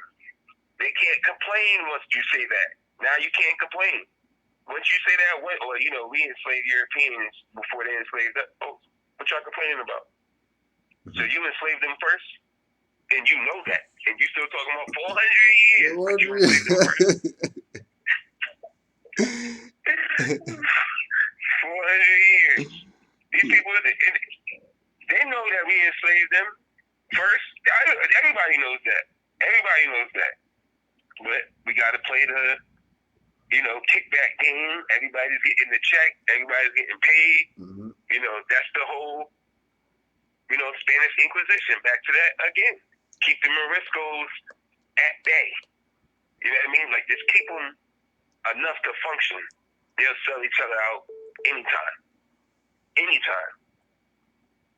Anytime. That's the Grand Sheik was talking about it earlier.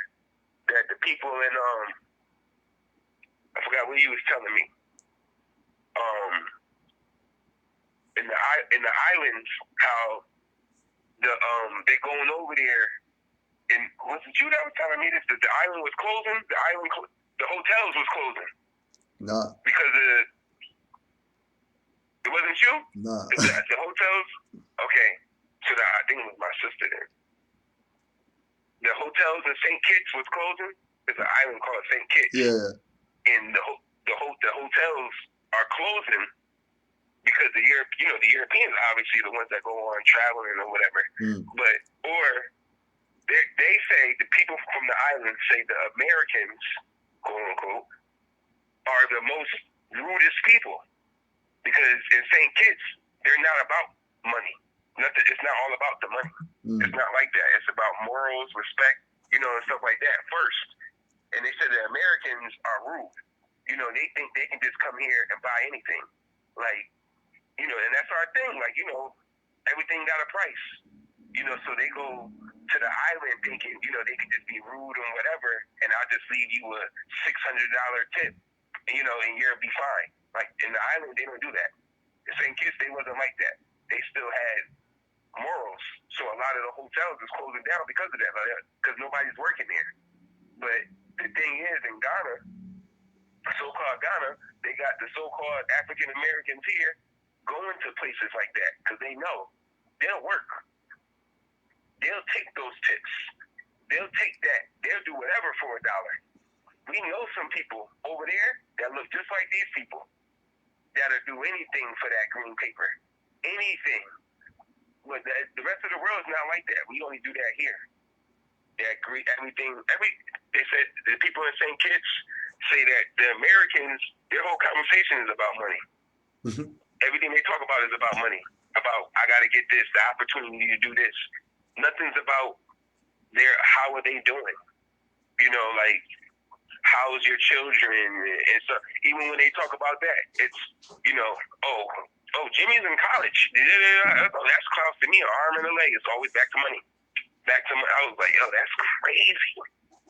Our whole thing is about money. The whole thing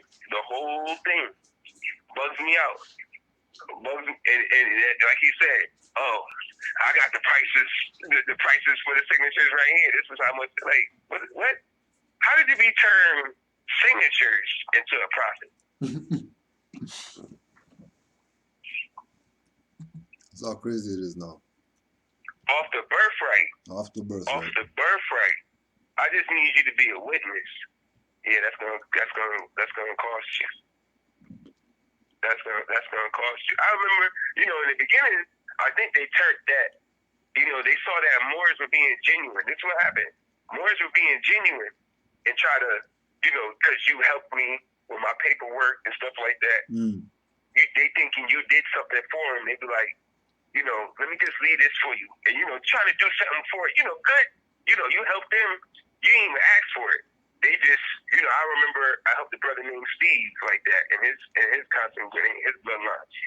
And he was like, let me just steal you a little something. I'm like, no, man, I would never take that. I was like upset. Like, don't do that, man. I would never do that. Nationality and birthright is free. Like, we didn't even do nothing. I just printed some paper. Like, we ain't do nothing. We didn't do nothing. Nothing. Like, I enjoy you coming over here and we can talk about our nationality and birthright, about our Moor bites, our children, getting I love doing that, man. Why would I charge you for that? I love doing that. Like, why would I charge you for any of that? Talk about our history. Talk about us being here. Like, I'm not charging you for that. That's what we're supposed to be talking about. That's not a chargeable thing. That's the real. That's the truth. Everything else, somebody talking about, they lying. It's fraud. You being dumb nigger. I'm not gonna charge you for the truth. That's what you're supposed to be on. You're supposed to just be that. These people charging for that. Charging to be who you are. Be Moors. Be a consanguinity, a bloodline. Man, be happy. They charging to put that together. We need to get unified. Everybody needs to uplift. They charge uplifting foreign humanity is a profit. That's crazy. Only here we've done that on this side of the hemisphere. No other world does that. I mean, no other country does that. We do that here. Yep. Everything for a note. Everything for a note. Everything for a note. Honors to Melinda. Honors to Melinda for giving us the thumbs up for our post that you talked about. In 1613, its description was faithfully reproduced. In 1621, the word Indian was substituted for Moorish. Yeah. Yeah. Need any more than that? Yeah. That's the most dominant finding and it continues to, because it shows you with the Mexican is really just Moorish. Yeah. Like it continues, and then again, what's mind-boggling is when you look up the map of the Mexican map of in the 17th century. You just type it in just like that. Yeah. The Mexican map of 17th century. And you see the vast amount. That thing went all the way up to Canaanland. Yeah. Stretch all the way over to Georgia, all the way up to Canaanland. Mexico, that's all Mexico. All of that so-called Mexico, which would be Moorish, but we would just read. Well, and the only reason why, because the 13 colonies, that whole map is Mexico. The 13 colonies are supposed to be on the borders. They never supposed to come on the land. Colonies are corporations. They're not. It's not a land. It's not a state. It's not none of that. It's a corporation. And it was 13 business. It was 13 Walmarts. That's all it was. It was 13 Walmarts. Yep. 13 Walmarts. And then when you check all that, you see it was Moors that was letting people set up these businesses. No. The United States didn't have no, like Grand Sheik said earlier, there was no Navy, Marine, Army, none of that. None of that. Rome didn't exist. None of that. Remember, they was in the Dark Ages. 1500, up to the 1500s. The Moors came in there and taught them everything they know. And then they make it seem like 1492 they sailed the ocean blue. Mm-hmm. Like that's how it happened. They came out of the Dark Ages then. No, they were still paying annual tribute to the 18th century, to the Moors, Llewellyn J. Hall. Still paying annual tribute. Even when the Peace and Friendship Treaty, they had to pay so much for that. They didn't just get that treaty. We broke that down too. They didn't just get that. These Europeans had that whole thing. You can't even. They had to. That's because they had to create an army, navy type thing. Because now they're recognized as a so-called nation, whatever. You gotta have that. So they had to spend the notes on that too. But the thing was, the only reason why they can get those notes is because of Spain.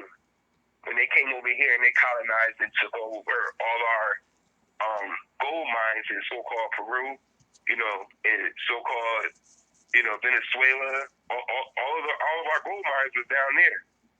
Montezuma was a emperor, a Moroccan emperor, with his Moorish so-called hat. Moorish hat. These are all Moors. This is all Moors. That's an emperor. I'm pretty sure if you look up what Montezuma means, I don't know what it means, but I know it means something. And then you take that meaning of that meaning and put it in Arabic, I bet you it's a Moorish title. That's what you usually do. That's how I usually find them. I'm like, well, how do you say that word in Arabic? And I'm like, oh, okay, that's the Moor. Ain't it always?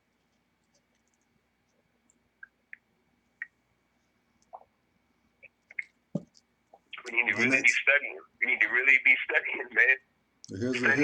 Here's a one for studying. Is the consular court official? Are they legitimate?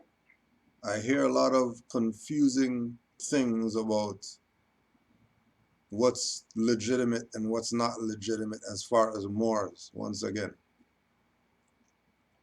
That was another question. Okay. It all comes back to people not studying. Is that really the bottom line here? No, absolutely. That's the entire problem. Hold on, I got you right now. Okay. All right, right now, right? I got 1, 2, 3, 4, 5. I got 5 dictionaries right now, right? Just for this one word. That's how I be saying, 6 dictionaries. I didn't even see that one. 6 dictionaries. And that's how you study. Like, consular court, is it legitimate? All you have to do is look up the word. When you first come into the information, Josh told you, Army Bay Publications told you, you need your weapons. You need to go get all these dictionaries. Once you start studying, you already know the answer to it. You just look, okay, council, this is coming out of the Webster New American Dictionary from 1960. And it says the council is a noun, one of 2 chief magistrates of the ancient Roman Republic. Okay, that's, again, council, C-O-N-S-U-L, that's the one, right? It says noun, one of 2 chief magistrates of the ancient Roman Republic, right? Okay, now this is coming out of the National Encyclopedia, right? Collier, right? Council, a term used in specific, councils in the Roman Republic were the 2 highest officers elected annually in the Comitia Centria. We got some Latin words here. As the last office in the Curious Honorum, combining civil and military authority. Again, Roman Republic. They tried cases usually only on appeal, convoked the Senate and other assemblies, received ambassadors, carried out the decrees and laws of various legislative bodies, raised and commanded the armies in the field. They could nullity each other's acts and alternate in authority in the city of Rome each month and in the army every day. Okay, that's coming out of it's like all I keep hearing is Rome. This is the Black's Law Dictionary, right?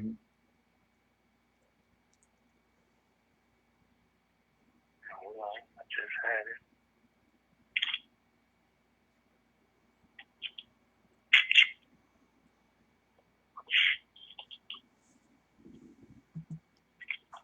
Because I'm like, okay, we're not Roman.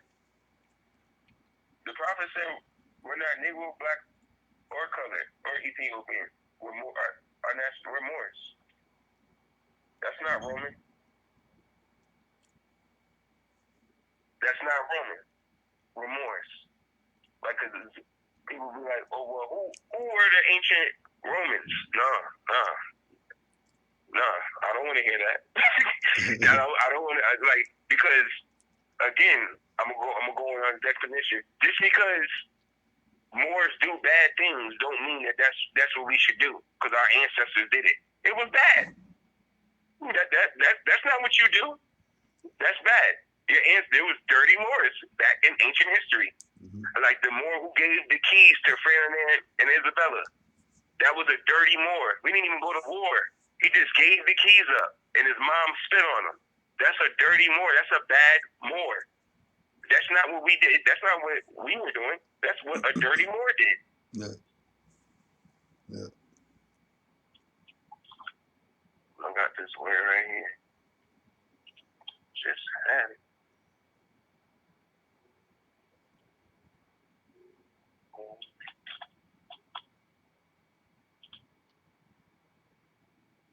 Okay.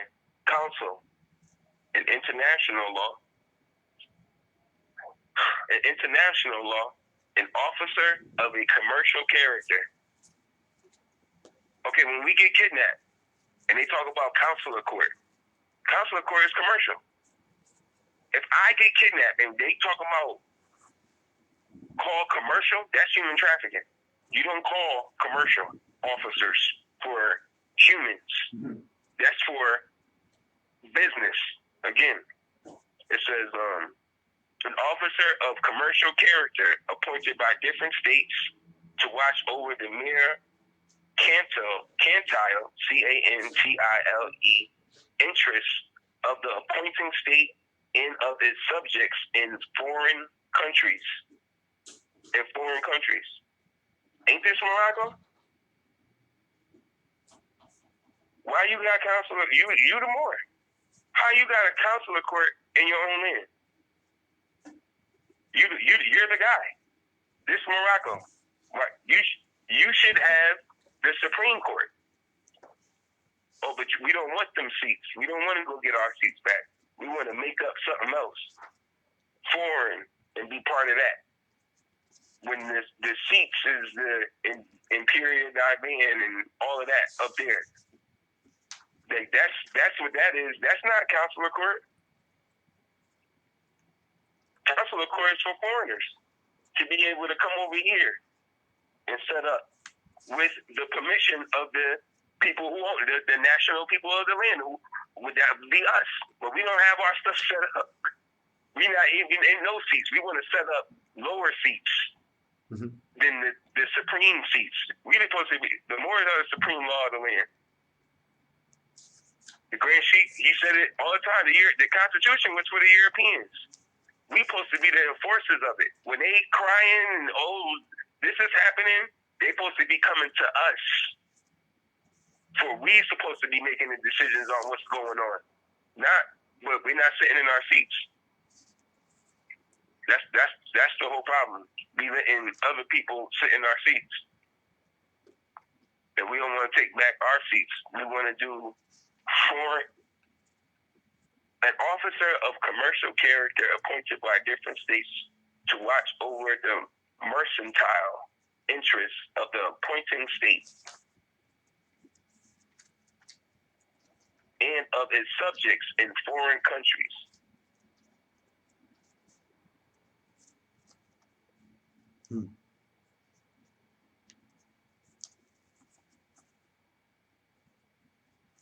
It was interesting. And then they got Old English law, they got Roman law for council. What was interesting is that it said mercantile. Exactly. Mercantile. Black's Law Dictionary.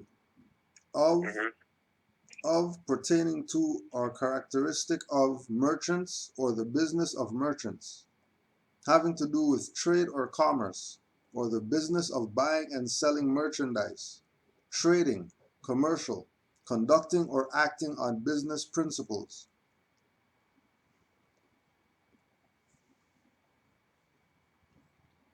So why, if you get kidnapped, are you calling counselor? Or why are you calling a counselor court or going to a counselor court when your thing is to deal with commercial, mercantile, buying and selling? If you're calling that for your freedom, that's human trafficking. And remember, you called, so you're human trafficking yourself. They're not going to want to. Right. That's why certain people get released and stuff. Just pay the bond. Just pay the bond and keep going out there playing your little game. Why pay the bond?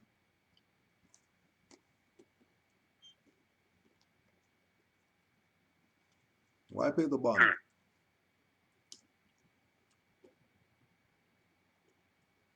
Because they're supposed to be doing extractions and stuff.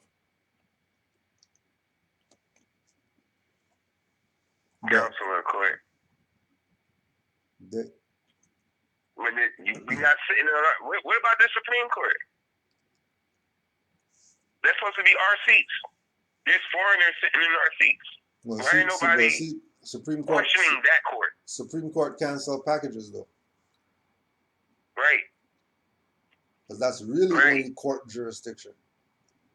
That's really only judicial jurisdiction. They don't want to be limited in the jurisdiction because they have to put on 50 different hats. Just like the guys that we showed before, that the guy saying that he's the emperor of whatever nation he created. Right. How are you an emperor in 2019 of some Moorish nation that nobody heard about?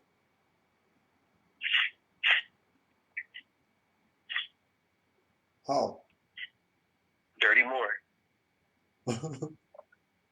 When all you did was steal Moorish concepts and apply it to your new foolery. That's all you did. You took everybody. All this stuff was already out. Yep. You just took it, rounded it up, and said, "Oh, this is the new." But all that stuff was already there. New and improved. Because again, it's the look at me. I want to be the guy. Back to the finance. They want they want money. Oh, that's what it is. I'm the guy. Finance. Look at me. So now you did all of this. Wasted. It takes hours to make a website. You know what I mean? I'm like, they be sitting here really taking their time, lying. Like working hard. Like, oh yeah, this is gonna get them here. I'm gonna be able to get them right here. Yeah. Like, you're scheming. You're really scheming to enslave your people. Like, what's that? Like, why? They wouldn't dare do it to a European. Wouldn't dare do it to a European. Wouldn't dare. Wouldn't dare. They wouldn't dare go out there and sell some spoiled food, you know what I mean, to some Europe. They wouldn't do something like that. That's what they're doing when they're selling packages to their own. You might as well just sell spoiled food to the people. Yeah. And you don't care. You don't care about nothing. But you already know Moors ain't gonna sue me. They Moors. They ain't gonna bring me into them court systems because that's. Oh, guess that's what he shouldn't have said. Shut him down. No more from that guy. No more from that guy. No more.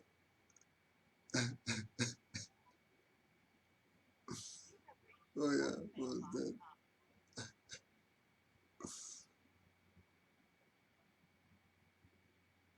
Dirties. But the roaches shall scatter. They shall scatter. Because the game is all up.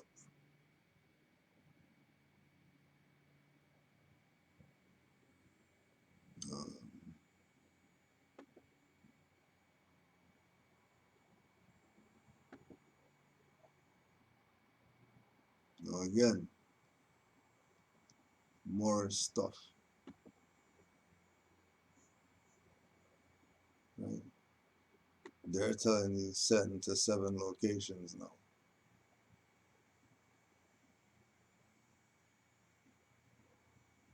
Again, this is in regard to this thing about are they legitimate, are they not legitimate, or whatever.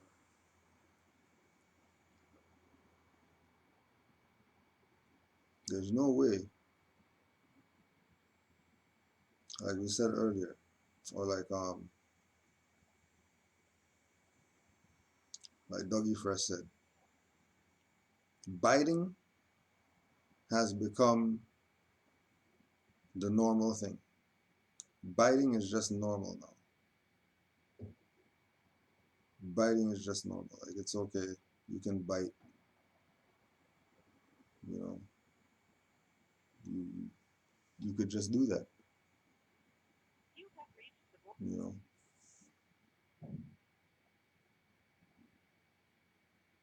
But it's the thing now. Because you can't see Moors who've been doing something forever. And then some new people pop up, start doing stuff. And then you think the things that they're doing is more credible than the people who were before them doing what they were doing. There's a lot more. Right? Now again, this whole idea of somebody has papers for you to be a Moor. Islam. You there? Peace, Moor. Yo. Can you hear me? Yeah, I can hear you. I guess you Can't can't. hear you. You can't hear me? I'm gonna call you back.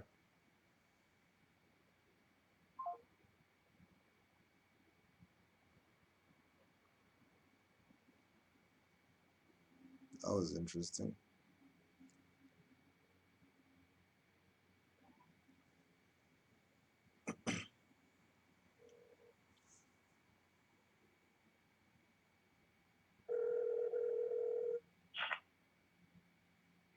Peace, Moor.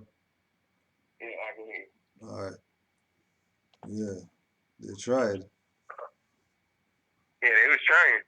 Yeah, so I couldn't hear me on the phone. I couldn't hear you talking to me, right?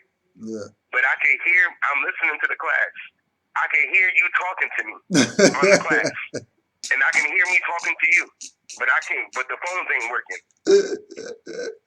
Like you guys got busted. Like I seen it live. You guys just played us. I saw it. I just saw it. I'm like, oh wow, I can hear me in class, but I can't hear the grand sheet talking back to me. I'm like, I can see me. We're on here live. I'm like, he's saying this line more back to me. I can hear you in class on the internet, but I couldn't hear you on the phone. Through the phone. Nope. Crazy. Come on, that's not no. You know what I mean? Theory. Right. That no theory. People messing with the stuff. You know they messing with the stuff. Ben told people they messing with the stuff. I caught you live on camera. I got it. I got you now. So these are the they have their mailing location. So the question was about having their judicial proclamation, name correction, and hold on.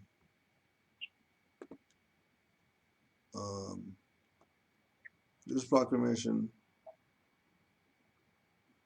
sealed by the Amorian tribe near Maryland Corporation. However, asking them for the 7 locations, I received this picture of locations from the Moorish American Consulate website. Upon hearing that they were not so trustworthy by Grand Sheikh Kujwa well, I would like to know if these locations are correct or not. The pic attached below. Also, I'd like to know, is it necessary to make certified copies of my documents or just regular color copies? I was listening to Brother Kujwa speaking on how on your own this nationality process is, and I felt every word of that because that's exactly my experience, especially with the current hardships in my life, all my own doing, no one to blame or anything else. However, I know enough finally to stand firmly on my square, Islam, that's what's up, and I would like to appreciate any help you're willing to provide me with good morals. Thank you immensely for the time concerned, because I can comprehend how tedious, stressful, time-consuming answering all these questions are for so many people. Therefore, take your time with my questions, answer them whenever. So the 7 locations, and again, the Brother Yusuf, again, to what you were talking about earlier with being the individual that gets the people to be your witnesses, so that you don't have to be in this position of feeling that it's on your own like that. You know, and some situations, yeah, like it's, you're on your own. If you're on your own, then you just have to fend. Yeah, hey, that's the fun part came in now. Right? You just have to be what you know, right? But certified copies imply lawyers, so you don't need any certified copies of anything, right? Because it's already sealed. All you just need to do is make copies of it. Okay, that's the name. Okay. Yeah, yeah. Yeah. You know what I mean? Yeah. So if I don't know if that was told to you by consular whoever, Amurian tribe or whoever it is that you're dealing with. But if this tribe is telling you go to a lawyer for anything when you already have a seal, they're probably playing you. Because you don't need some European seal on your documents if you already have a Great Seal on it, or a Moorish Holy Temple of Science seal, or a Moorish Divine National Movement seal, or Moorish Science Temple seal. That's our jurisdiction. So we seal our own documents. And if you don't have the ability to seal or whatever, then you got thumbprint and seal with that. If it gets really crazy and you don't have the money and oh my gosh, then make sure all your witnesses are Moors and seal with your thumbprint, red thumbprint, and call that your sealed document. Just because it's only you 3 Moors or you 1 Moor and ain't nobody else, and you're going back to natural law when your signature was cut your finger and stamp your blood on the paper. There we go. Just about to say, yep, right in my head. Just about to say that. Right. That was the real signature. That was the real contract. Blood oath. That's why people in the lodge, they take the blood oath. Everybody's taking your stuff. Right? So this is the 7 locations that they got. Provost Marshal, General of the United States Army, Moorish American Consulate, United States Secretary of State, Attorney General of the United States, the United States Department of the Treasury, Chief Justice of the United States Supreme Court, President of the United States Corporation Company. That's the 7 people that they say that you should put on notice.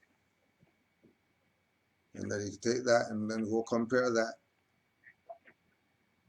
to the 7 locations. We just read that consular court was commercial. Why are you sending your national papers to a commercial venue? Consular court, I don't care what they call it. Consular court is commercial. Why would you send your free national documents to a commercial venue? For them, unless, are they the ones that's sealing your documents? The Moorish consulate venue? Is this the same question with the tribe stuff? Yeah. So a tribe told him to do that? I don't know if a tribe told him to do that, but the tribe is, it looks like the tribe is using them as a reference for the tribal stuff that they're doing. What it looks like to me, you know, just like how we say RV Bay Publications as a reference. Right. They're using Moorish American, the tribal people are using Moorish American consulates like that. Oh, okay. Yeah, see? To say, you know, go there. Oh, if you want, if you want the whatever, go there. You know what I mean? And again, that perspective is only there because they've been fronting as if they are one with RV Bay Publications. Right. Which is why this confusion is coming up, because guarantee you, when you go check, you're going to see a different 7 locations. Yep. But they're saying they're supposed to be with what RV Bay Publications doing. Well, if you're with them, then why are you doing different stuff? Why are you calling yourself something different? Why is it a whole new thing?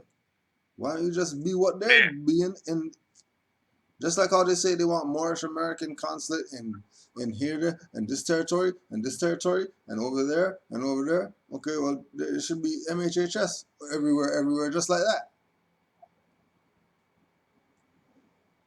but actually doing what's supposed to be done, which is teaching the people, not playing around like you're some consulate, like Moors have stuff together that they could have some consulate right now. You dumb? Right. I got a question for you, Grand Sheik. What? Real quick. Why are they using? Why are they making it seem as if they're with RV Bay Publications? But when you send your paperwork out, you got to send it to them. Send it to Morris Consulate. Why wouldn't you send it to? Exactly. Think about it. You know, dummies. Just think about it. And my other question is RV Bay Publications saying same thing about Morris Consulate? Like, we are. Morris Consulate is saying we're with RV Bay Publications. Definitely but not. It seems as if when I asked RV Bay Publications, they're looking at me like, come on. Like, that's not real. That's fraud. You know, and only reason why, and I haven't even asked them others, but I already know because that's my foundation. You know what I mean? Like that's like, you know you're not gonna do that because that's not the way my mom didn't raise me like that. I know she ain't gonna tell me to go do something like that because my mom didn't raise me to do that. You know, that's not what she does. My mom raised me to be this. You look up every word that they say and prove me wrong. If I could prove you wrong, I smell smoke. Yeah. I proved all that stuff was it's at least questionable. Like, I have a lot of questions now. Yeah. I got a lot of questions. But it seems that now I'll hear Moors who ask, Moors are scared to ask questions. Like, because they ask the Grand Sheik, they'll send you the questions, so then you going to answer them. You going to go, I got a couple of emails sent to me, we're going to go over some questions. Oh, all right. Why are these questions getting sent to Morris Counselor? Yeah, how they answer it. Like, are you asking Morris Counselor? Are you asking them? Like, it's on your website saying you're with RV Bay Publications. I want somebody to clarify that with me. Like, how are you saying you're with RV Bay Publications, but all my documents have to come through you? I've never heard Roz or Mother Enemy didn't mention you guys on any of their platforms. Never even been on. Never even been interviewed. Nothing. Never called in once to say, hey, how you doing? This is whoever. Think about how many archives of shows there are. Think about how open the platform is that people could call in. It's not some secret stuff. You need a code to go to it and none of that. Just call in there. You know how much time has passed that people could have called in, showed themselves, said hi. I mean, they're Moors too. No? Nothing. Because all these people know that they're wrong. They know that what they're doing is wrong. Right. Now they're Moorish worldwide consulates now. They weren't this when they started. I know for a fact they weren't Moorish worldwide consulates when they initially started. I know that for a fact. And all of a sudden they're Moorish worldwide consulates now? Please. So you're foreign to the whole world. You don't even have a home. Because a consulate is for a foreign jurisdiction. How are you doing that? It's a commercial venue, or for subjects or for people. It's for them in foreign lands.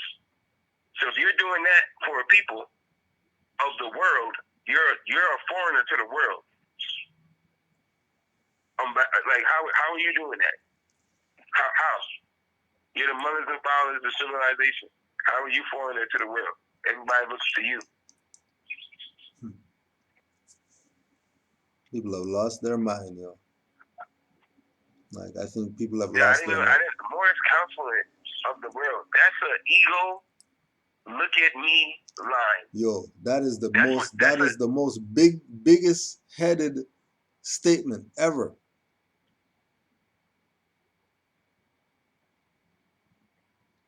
Big balloon head. That's Moorish crazy, worldwide consulates now. Like, they're worldwide consulates now. All these titles, no working. I've never seen no Moorish consulate and no nothing with the homeless people out here raking nothing. Just a bunch of titles. Just titles.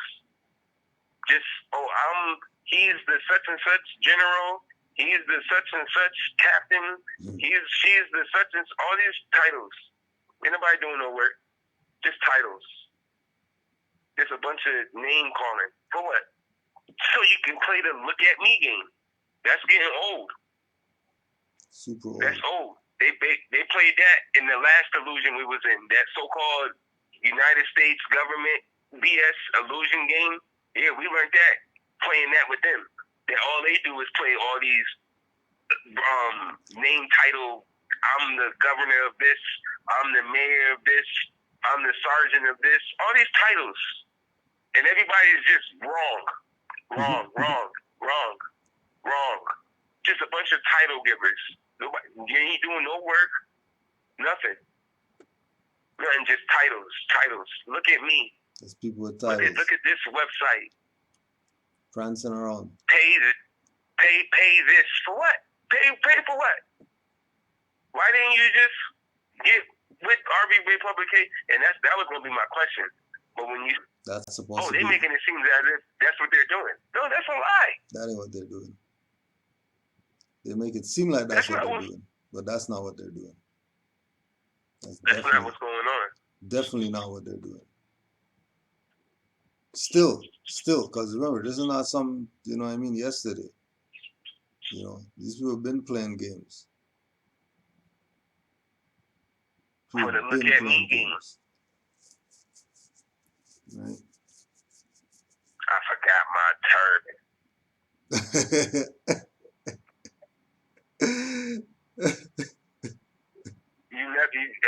That's like leaving your head.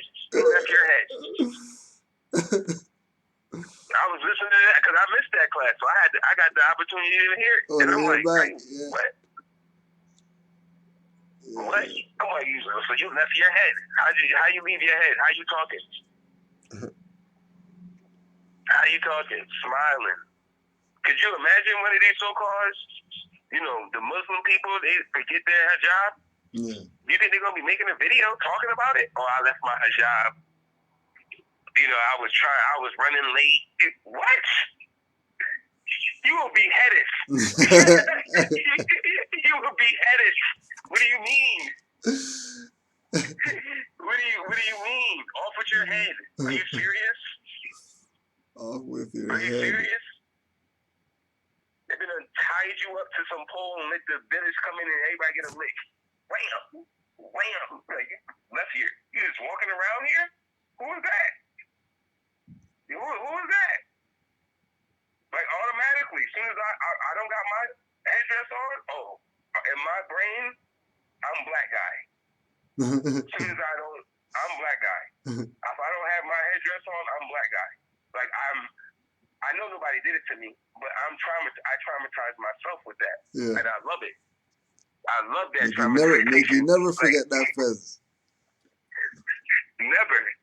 I remember a couple years ago, Moore said, I don't even check my mailbox without my fez on. I said, damn, I gotta get like that. I don't even check my mailbox without putting my fez on. And that was when I remember I felt a couple of years back, I said I fell asleep with my fez on, woke up, fez on. Yeah. Because of that, Moore. Scared to take my fez off. I don't want to take it off.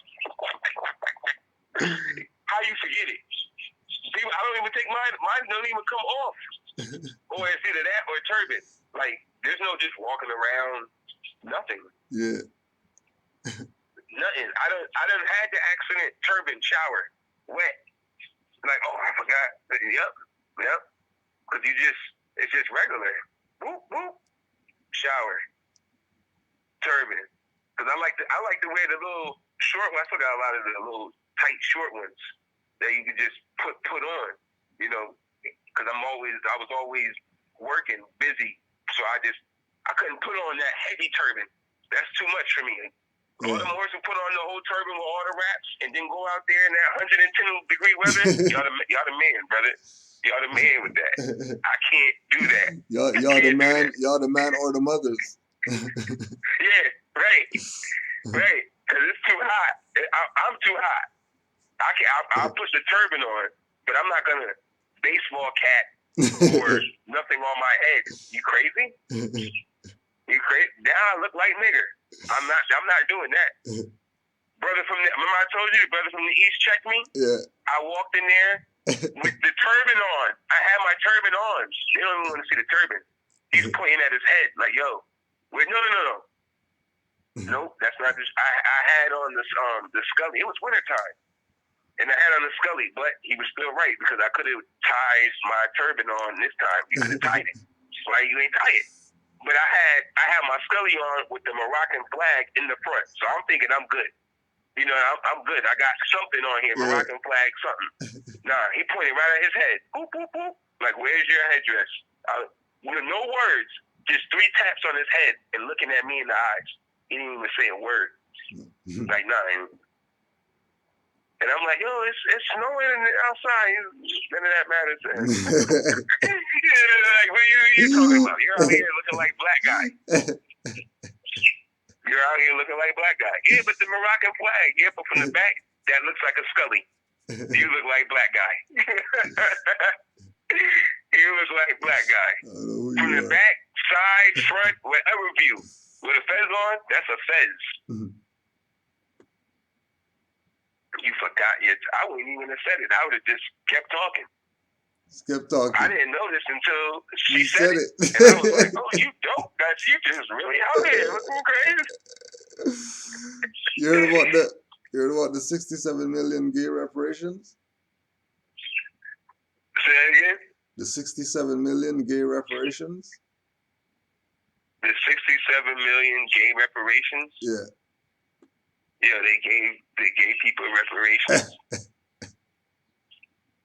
I love it. Let's see how many Kemet guys go really say who they really are now. Let's go see how many people really come out. All the one They'll lock. do anything for that. All the one lock Kemetic guys gonna go get their freaking. Yep. Gonna go get their check. Weave ponytail guys. Yeah. The one ponytail weave guys go down there, get their reparations. All the nipples showing through their t-shirt. Yep. Oh yeah. Kemetic guys. Wearing black eyeliner, paint makeup. I don't hear them talking about they got reparations, yo. They're kind of quiet. Yep. They're kind of quiet. Yeah. They're mad quiet. I don't hear them talking. I don't hear them. If you didn't hear about that,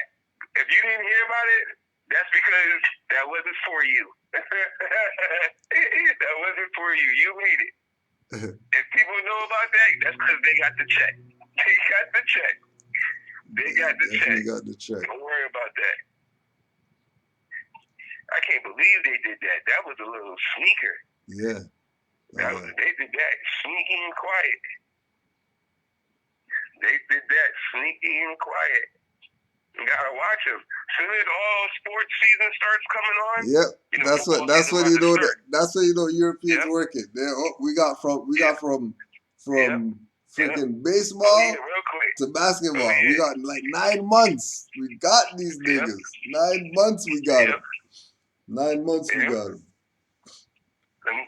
Them Cowboys won the other day. They threw that distraction in real quick. They let them Dallas Cowboys win. Boom. Everybody's worried about the Dallas Cowboys and gay people getting reparations. Like they snuck that. I'm like, yo, wait a minute. They snuck that one in there easily. I didn't see that coming at all. I didn't see that coming I don't even know how. That's not a nation. That's a nation. Yeah, that's a nation. They got a flag. They got a flag. They got a flag. They got a flag. They got a flag. They got a flag.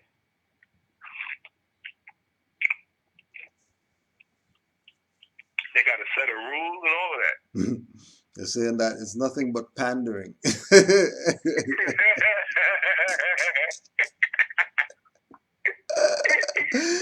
It's pandering. Nothing but pandering. Pandering. Yep.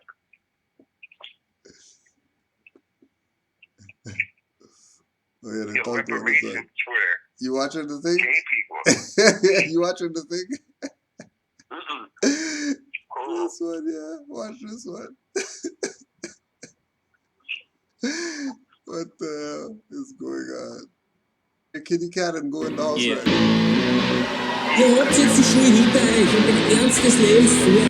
now. Two's Jacob Rascone live tonight to explain. Jacob?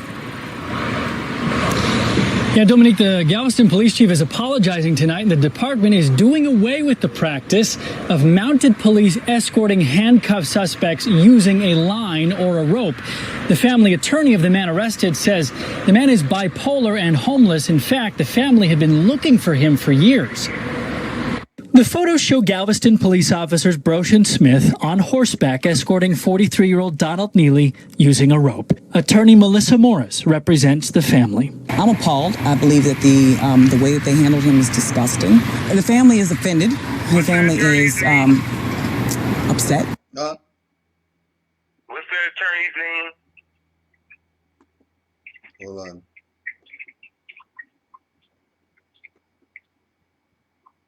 I thought it said it there. Hold on. Let's play and see. Represents the family. I'm appalled. I believe that the... How old was he?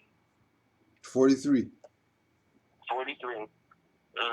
They killing him. They giving you everything. What else you want? What else you want? You still don't know who you are? You still don't know who you are? We got a rope and horse for you now. Gay people get reparations. What you get? Rope and horse. Rope and horse. Gay guys get reparations. Line or a rope. The family attorney of the man arrested says the man is bipolar and homeless. In fact, the family had been looking for him for years. The photos show Galveston police officers Brosh and Smith on horseback escorting 43-year-old Donald Neely using a rope. Attorney Melissa Morris represents the family. I'm appalled. I believe that the way that they handled him is disgusting. The family is offended. The family is upset. Neely had been warned several times not to trespass at a certain building, but did anyway, the police chief said. The officers handcuffed him, clipped a rope to the cuffs, and escorted Neely to a staging area a couple of blocks away. Disgusting and unnecessary, one person commented. Inhumane, wrote another. But some disagreed. This is common protocol, one person wrote. I'm not seeing the controversy. Someone just happened to be driving by and saw this and was so, upset at the way that it looked. Just the humiliating nature of the way that he was arrested. First and foremost, I must apologize to Mr. Neely for this unnecessary embarrassment, the police chief said in a statement. He called what happened a trained technique used in some scenarios, but added, I believe our officers showed poor judgment and could have waited for a transport unit. He insisted his officers had no malicious... Some scenarios. What's the some scenarios? Yeah. Let's go back to his thing here. First and foremost, I must apologize to Mr. Neely for this unnecessary embarrassment. Although this is a trained technique and best practice in some scenarios, this is a trained technique. This is a trained technique. This is all. The only thing. This is the continuance of the Spanish Inquisition. Yep, leading right into the Christian black codes with what we're gonna do with these Moors. Classify them as black, Indian, Negro, whatever else we classify them as, and put them under some type of code to regulate them and keep them out of our hair, because these Moors are a problem. Although this is a trained technique and best practice in some scenarios, I believe our officers showed poor judgment in this instance and could have waited for a transport unit at the location of arrest. My officers did not have any malicious intent at the time of the arrest, but we have immediately changed the policy to prevent the use of this technique and will review all mounted training and procedures for more appropriate methods. Chief Vernon L. Hale III. Chief Vernon letter L. Policies. Go ahead, Moore. See that whole thing? That whole thing is status. It all comes down to status. Everything you just said. If somebody, that's a good thing to go study on right there. And you like kind of, I'm new too. You know, every day I love learning. I love being with that new mindset because I love learning. But that right there, that's a great thing to use if you got your Black's Law Dictionary on the British Dictionary and just look up everything that they're saying. And you'll see how, you know, him being black, you know, all of these labels are applying to him. And remember in the beginning, they said the black man. Oh yeah, immediately. Right. First thing out of law is who? Is what? Who are you? That's who he is? All right. If that's who he is, then. Who are you? Oh, you black? You black guy? Oh, get the rope. Get the rope. Get the cuffs. You didn't even get. You didn't even get a regular thing. They gave you a horse and rope. And my thing is too. It's getting worse and worse because it's like, well, they better get it out of the way now because the Moors is waking up fast and fast. Yeah. They're waking up too fast now. We're waking up in numbers, in droves. So it's like, y'all better get what you can off of the dumb niggers now because once the Moors wake up, it's all over. Ain't gonna be no more, you know, rope and nope.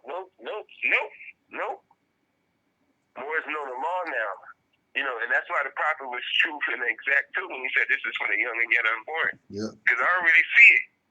You know, like all of us Moors listening in the chat, listen, even the dirty Moors, they're not gonna let their children do all of that when you know the truth. Like you'll probably do it now because you know due to duress and corrosion, you selling out because you need to. Yeah. Keep Rome off your back. Right. You know what I'm saying? Like, but you know, like, that be the person who usually put the most on their child. You know, like, because you're not going to be like me. You're going to do the right thing. You know what I mean? Like that's what I see a lot of. Like, even with the dirty Moors, good Moors too. Like, okay, we teaching our children to do this. Dirty Moors, they know that they Moors, so they're teaching their children the truth, but they're not going to show them that dirty side because you know, like that's not what it's supposed to be about. It's not supposed to do that, but due to threat, duress, and corrosion, they doing what they got to do. But they're not going to teach, and that's why it's to put a young and yet unborn. Because I can, you know, my son, little Yusuf's not getting a license. You know what I'm saying? Like that's over. That's over. That generation, that's over. That's why I'm like, yo, I'm excited. It's not long. I'm talking about 5-6 years. It's over. But how? Any of our children, you know, that's young. Like if we stay on the path of what we're supposed to be doing, enforcing that Constitution, studying, our children, these people are going to be in some problems. How? Because they know the supreme law of the land is the Constitution. Like they know that that's the law. You know, like you can't corrupt them because they know now. You know, like, oh, that's not what it is. The law is this. You know, like it's going to be too many of that because us raising our children to get out of that rut. You know, they're not going to keep staying along with this colored game. You know, like even the sellout guy here, he has the whole black awareness, wake up stuff all at the park across the street from where I domicile. He has all. It's the same guy that lets me watch his child and tells him that we're Moors and make sure you study in that dictionary. But your father, he's selling out. But he knows to let you come over here with me. He knows that. He knows that the sellout guy lets his children, lets me watch them because he knows, like, all right, at least I know my child gonna get the correct things. I know I done made my decision, but my child, I'm gonna let him go with the Moor. They show you that in the movies too. It be the bad guy, let his child go with the good guy. Like, you're not coming with me. The things I do is horrible. You go with that man. He got good morals and stuff like that.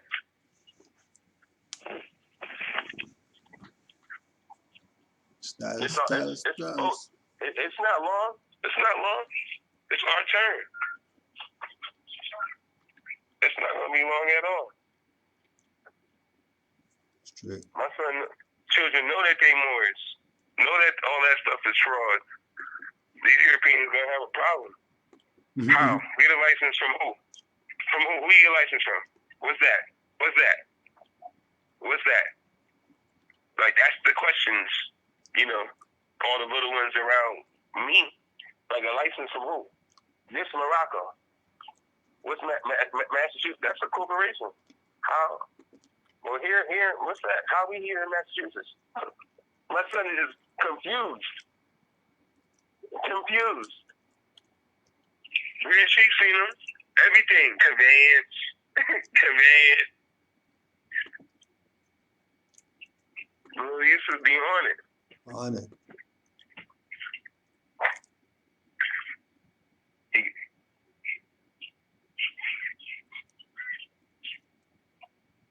Hotel Moral.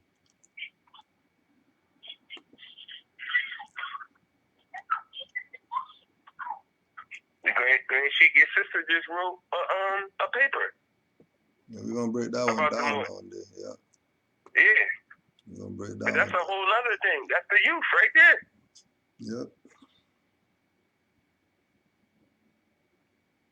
But they're gonna have some problems with this new age coming in.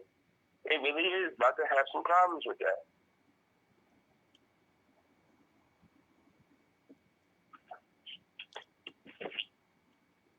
Islam, Moors. Islam. Peace and love to all Moors. Went in for you today. I know what's up. Let's see if anybody leaving any. I'm talking crazy. Alright, nobody. Peace and love to all Moors worldwide. Islam to all Moors. Peace and love. Yo, Yusuf, you got any shout outs? Yep. Islam to the Prophet. Give thanks to the Prophet Noble Ali. Give thanks to you, Grand Sheik, for your platform. Islam. And give thanks to all the Moors in the chat. Islam. Islam. Peace and love to all the Moors, anywhere you're at, everywhere you're at. Don't forget, if you're around, tomorrow, 2530 Eglinton Avenue West, 12 p.m. to 7 p.m., Moorish Science Temple of America will be open. So if you're available, if you're free, feel free to stop in 12 to 7 p.m. tomorrow. Peace and love to all Moors. Islam again to all Moors. Peace and love to the Prophet Noble Ali for all he did. And praise due to Allah. Islam.